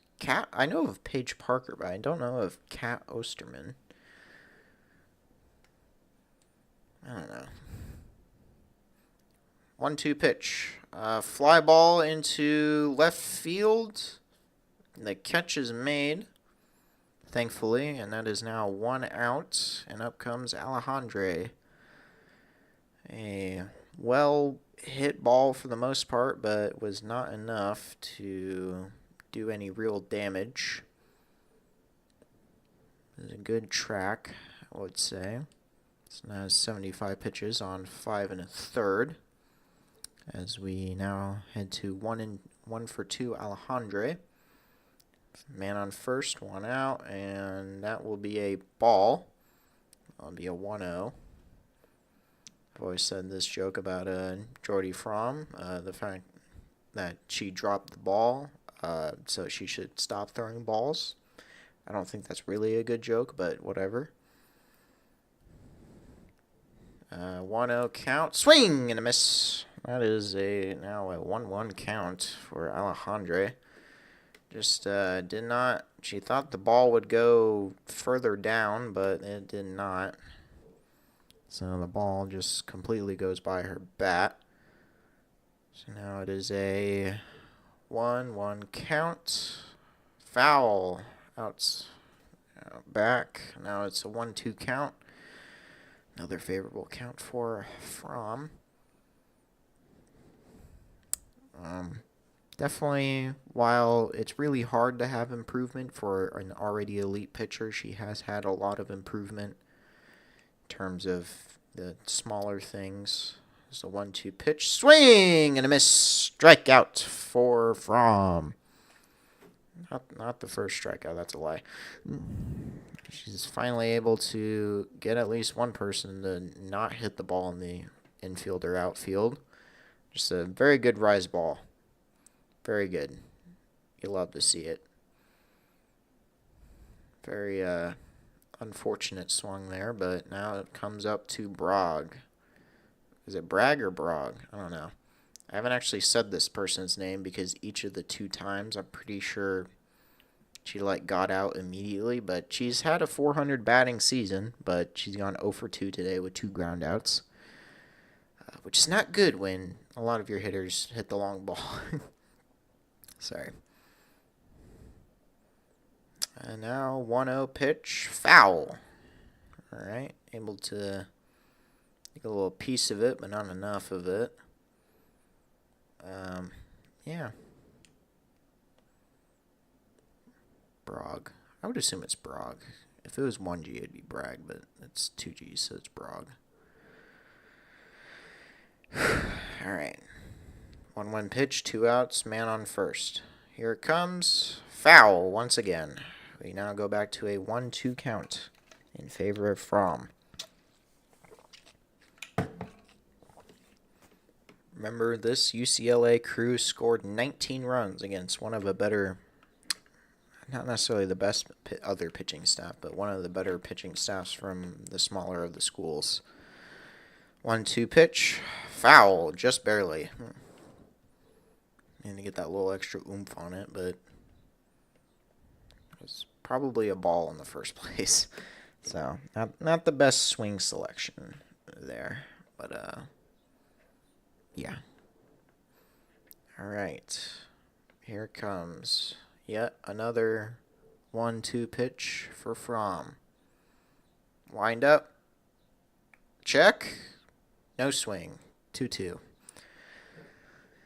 Almost was a swing there, but the first baseman says no, and I agree with that. It was not a full swing. It was a ball all the way up top. I don't expect him to swing there. But here comes the 2-2 pitch. Swing and a miss. A dirt ball all the way down there, and that gets Fromm through 6 innings. Nebraska is either 5 runs or 3 outs away from a Big Ten tournament championship and a double. But that will continue into the bottom of the 6th. So I probably need to put 0 and 0. Whoops. No. 0. Delete you. We'll see if UCLA goes with a different different pitcher when it comes to the bottom of the 6th.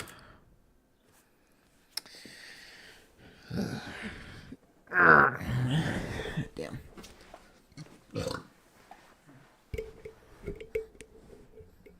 It did not start hot for Nebraska, but it has turned around for the most part, coming back from down 2 to now being up 5-2.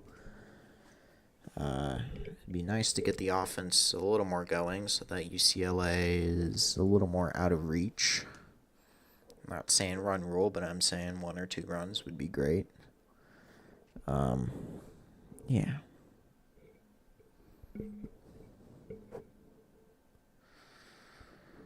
Alright. NASCAR or something. Go bowling at the Glendale? I didn't know Glendale had a racetrack. That's sick. They're showing an ad for baseball. For UCLA baseball. Yeah, I know you guys are like losing right now 5-2, but remember your baseball team is undefeated and just smacked the shit out of Oregon.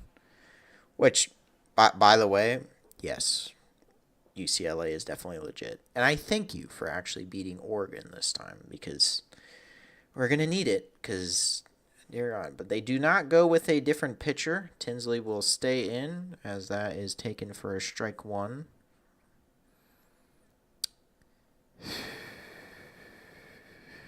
Okay. The 0-1 count for Kuzak. That's not Kamens in BTN broadcast. There you go. Just out in there for a strike. 0-2 count to start. Kuzak has had an off day so far with a strikeout and a pop out. You'd like to see more. That's all we have to say. 0-2 count. Way outside into the other batter's box with a 1-2. Oh, I just popped some on my knee. Damn it.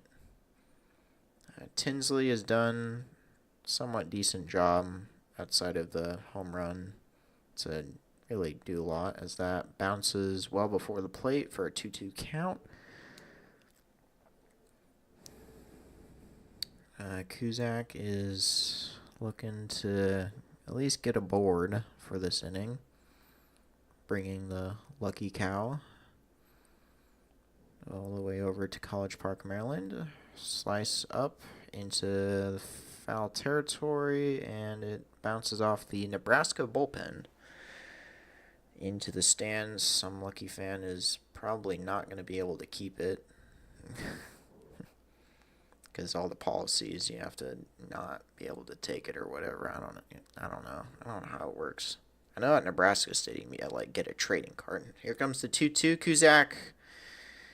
Foul ball, just barely. It hit the first baseman, but the ball then just cleared foul. So just about staying in the game for Kuzak. Still looking for her first hit of the afternoon, first base of the afternoon rather. 2-2 pitch. She swings, fly to deep left field, and that is gone. A home run for Kuzak. Down to left field. My goodness. That's into the goddamn parking lot, which isn't that far anyway, but the one home run hit the person's car. Her 14th home run of the season, and Tinsley's starting to sweat a little. That is now a 6-2 ball game for the Huskers in a interesting turn of events for Nebraska. Just a beautiful swing for something that's sort of low in the corner, and she knew it was out all the way. It about curled foul, but it just stayed in. And here comes Farrell with her own 0-2 count to try and break as that ball almost hit her foot. Whew. Yeah, that ball curved a lot. It was onto the scoreboard, and then it just curled to about 2 feet to the right. So we get that one back after the one a couple innings ago. 1-0 pitch, outside, 2-0. Get that one from I don't remember. The one that almost went over.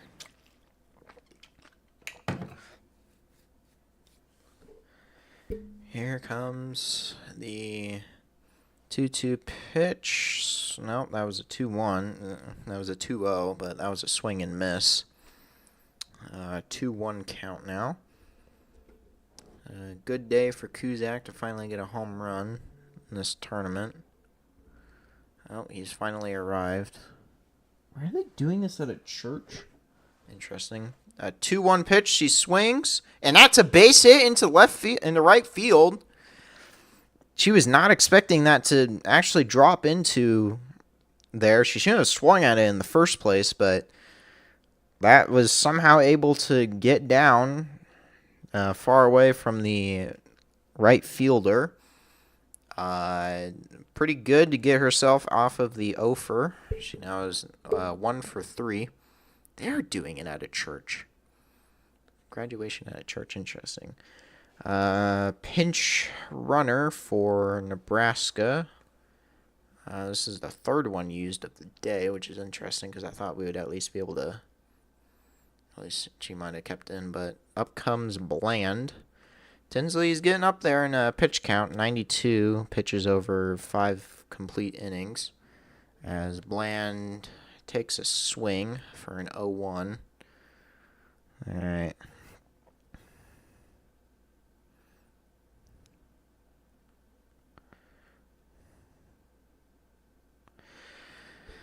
All right, Bland with the 0-1 pitch. That's barely a strike.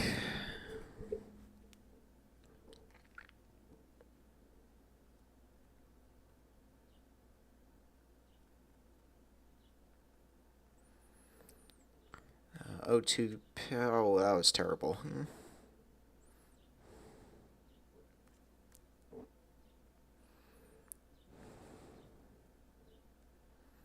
Let me get back to this thing. My target.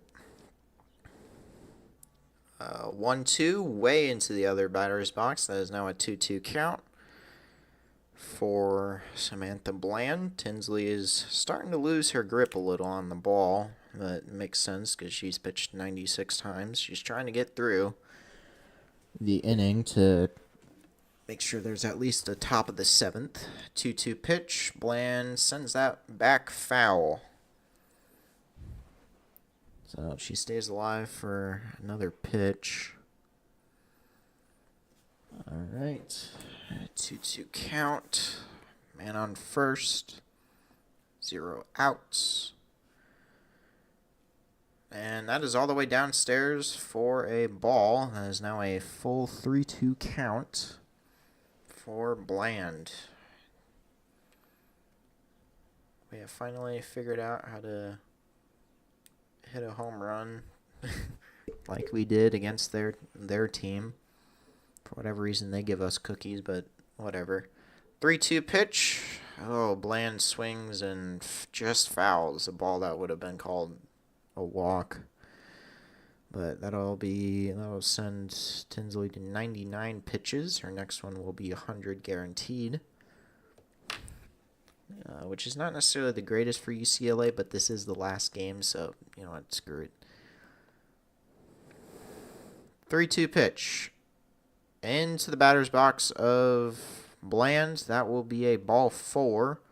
First and second, no outs for the Huskers. It is a 6-2, so that'll be it could be not a run rule yet, but so there we go. We found Kuzak's father? Okay. Yeah, I see the resemblance. Oh, yeah, I needed to update the number to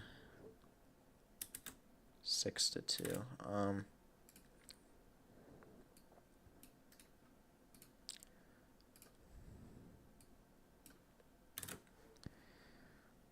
He's definitely chewing about a pack of gum right now. I can definitely tell. He's like, why am I getting interviewed? All right, they will keep Tinsley in. Cope is now up to bat, 1 for 2 today. She slices it foul, 0-1. She has hit a home run, her second home run of the year in this tournament to get the offense going.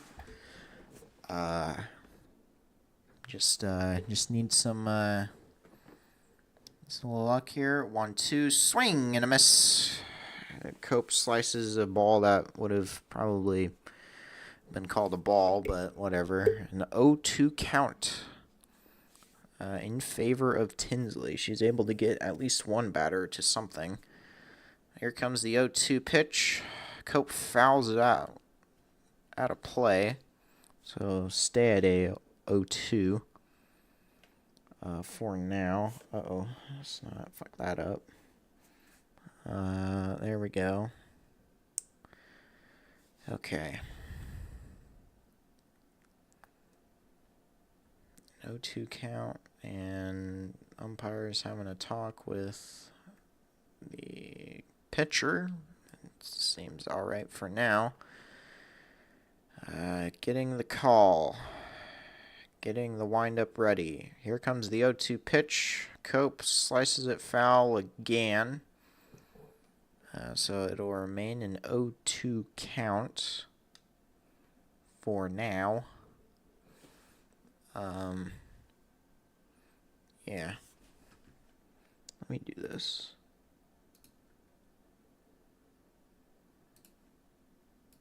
Okay.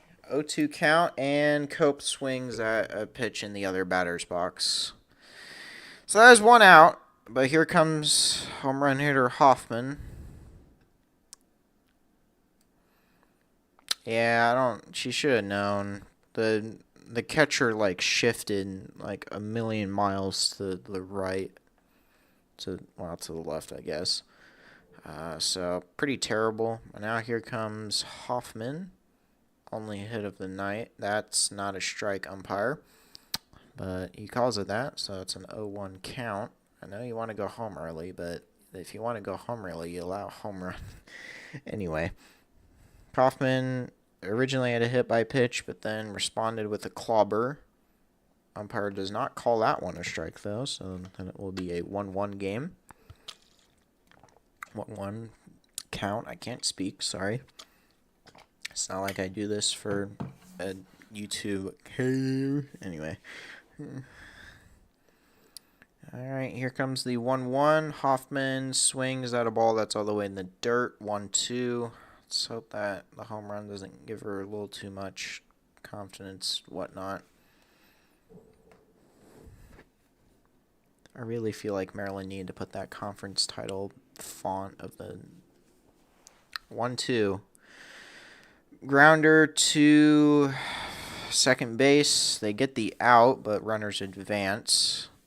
Let's now be up to Camden. Yeah. So second and third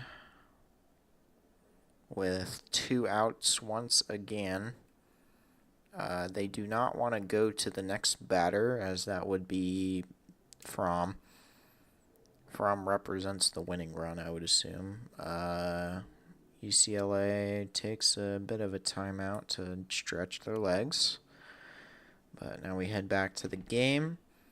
0-0. Camden files it over to... Oh, drop the ball! Just barely got back. Whew. Oh, that was almost another base running mistake. So that is a score for Nebraska. A miscatch by the first baseman. Just about. The third baseman throws it over. It's an okay throw, but then they just forget to catch it, and then almost got caught out, but thankfully was able to get that hand back in. So now there are runners on first and third with 2 outs. The winning run is at the plate for the Huskers. They're now having a conference with the pitching staff, or the infield crew.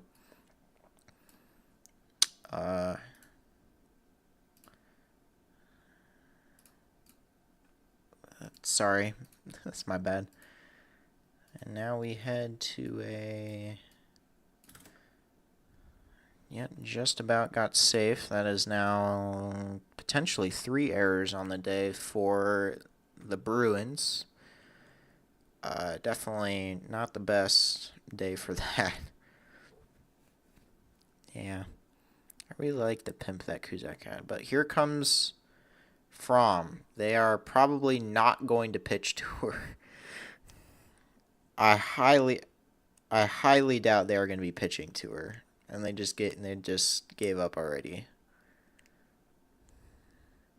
The catcher is going to have a conference with the pitcher, but then it's taken away. So, are they going to... I mean, she's 0 for 2 today. I get she's Jordy, but I wouldn't be surprised if they actually pitch to her. They are going to attempt to get her to swing at something outside, but that is a 2-0 count now. Again, would not be surprised to see them just intentionally walk her. So she's kind of lulled asleep a little, but that doesn't matter because the ball is all the way into the other batter's box for a 3-0 count. Just don't give her any lazy pitches because she might yeet it. So it was now a 3-0 count, and that was in there. Caught foul. Fromm should have not swung at that. That was terrible. But the Bruins escape, only giving up 2 runs from a home run and then an interesting running error. The UCLA's defense, as of now, has now acquired 3 errors, which is not good. But now we head to the top of the 7th. UCLA needs to score 5 runs. And yeah, we'll see how that goes. We'll see. I don't know. I really don't know. So now top of the 7th. The 7th is the final inning after all. Right. I need to check on baseball real quick.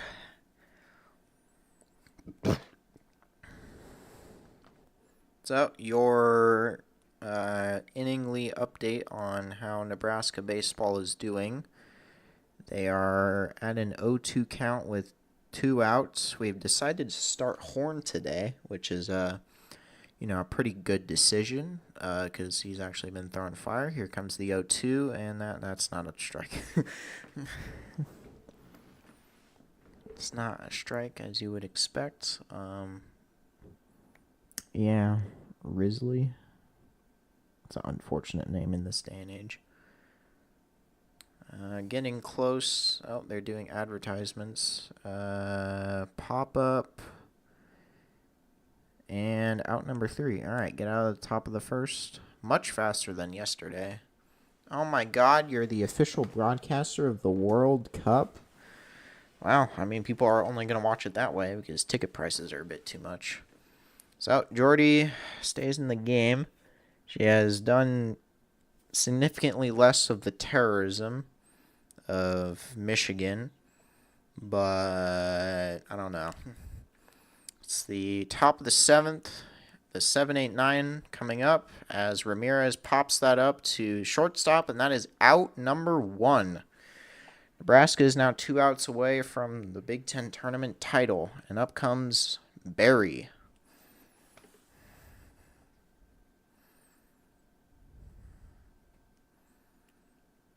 Fromm looks on. She's only had 86 pitches through 6 in the 3rd. Infinitely better than on Friday. No, Thursday. Here comes the pitch, swing and a miss. That is now an 0-1 count for Berry. UCLA is just looking for something. They need to get their batting order to the top of the order. But as of now, they will be stuck with the 8 and 9 batters if they do not get people on base. Here comes the 0-1 pitch outside in the other batter's box for a 1-1 count. Soo Jin Berry has gone 0 for 2 today as the designated player. Seems to be a rotational role for UCLA. As here comes the 1-1 pitch. Swing and a miss. That is now a 1-2. It's the first double miss of the ball game for Fromm, where she's able to get 2 swings and misses. Which, I mean, that sounds rare, but that really should be more possible. But now here comes the 1-2 pitch. Grounder, foul. She thought it went forward, but instead it spiraled backwards. All right, Fromm has now hit the 90th pitch.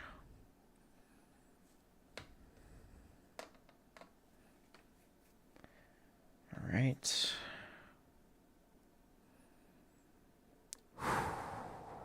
Calma.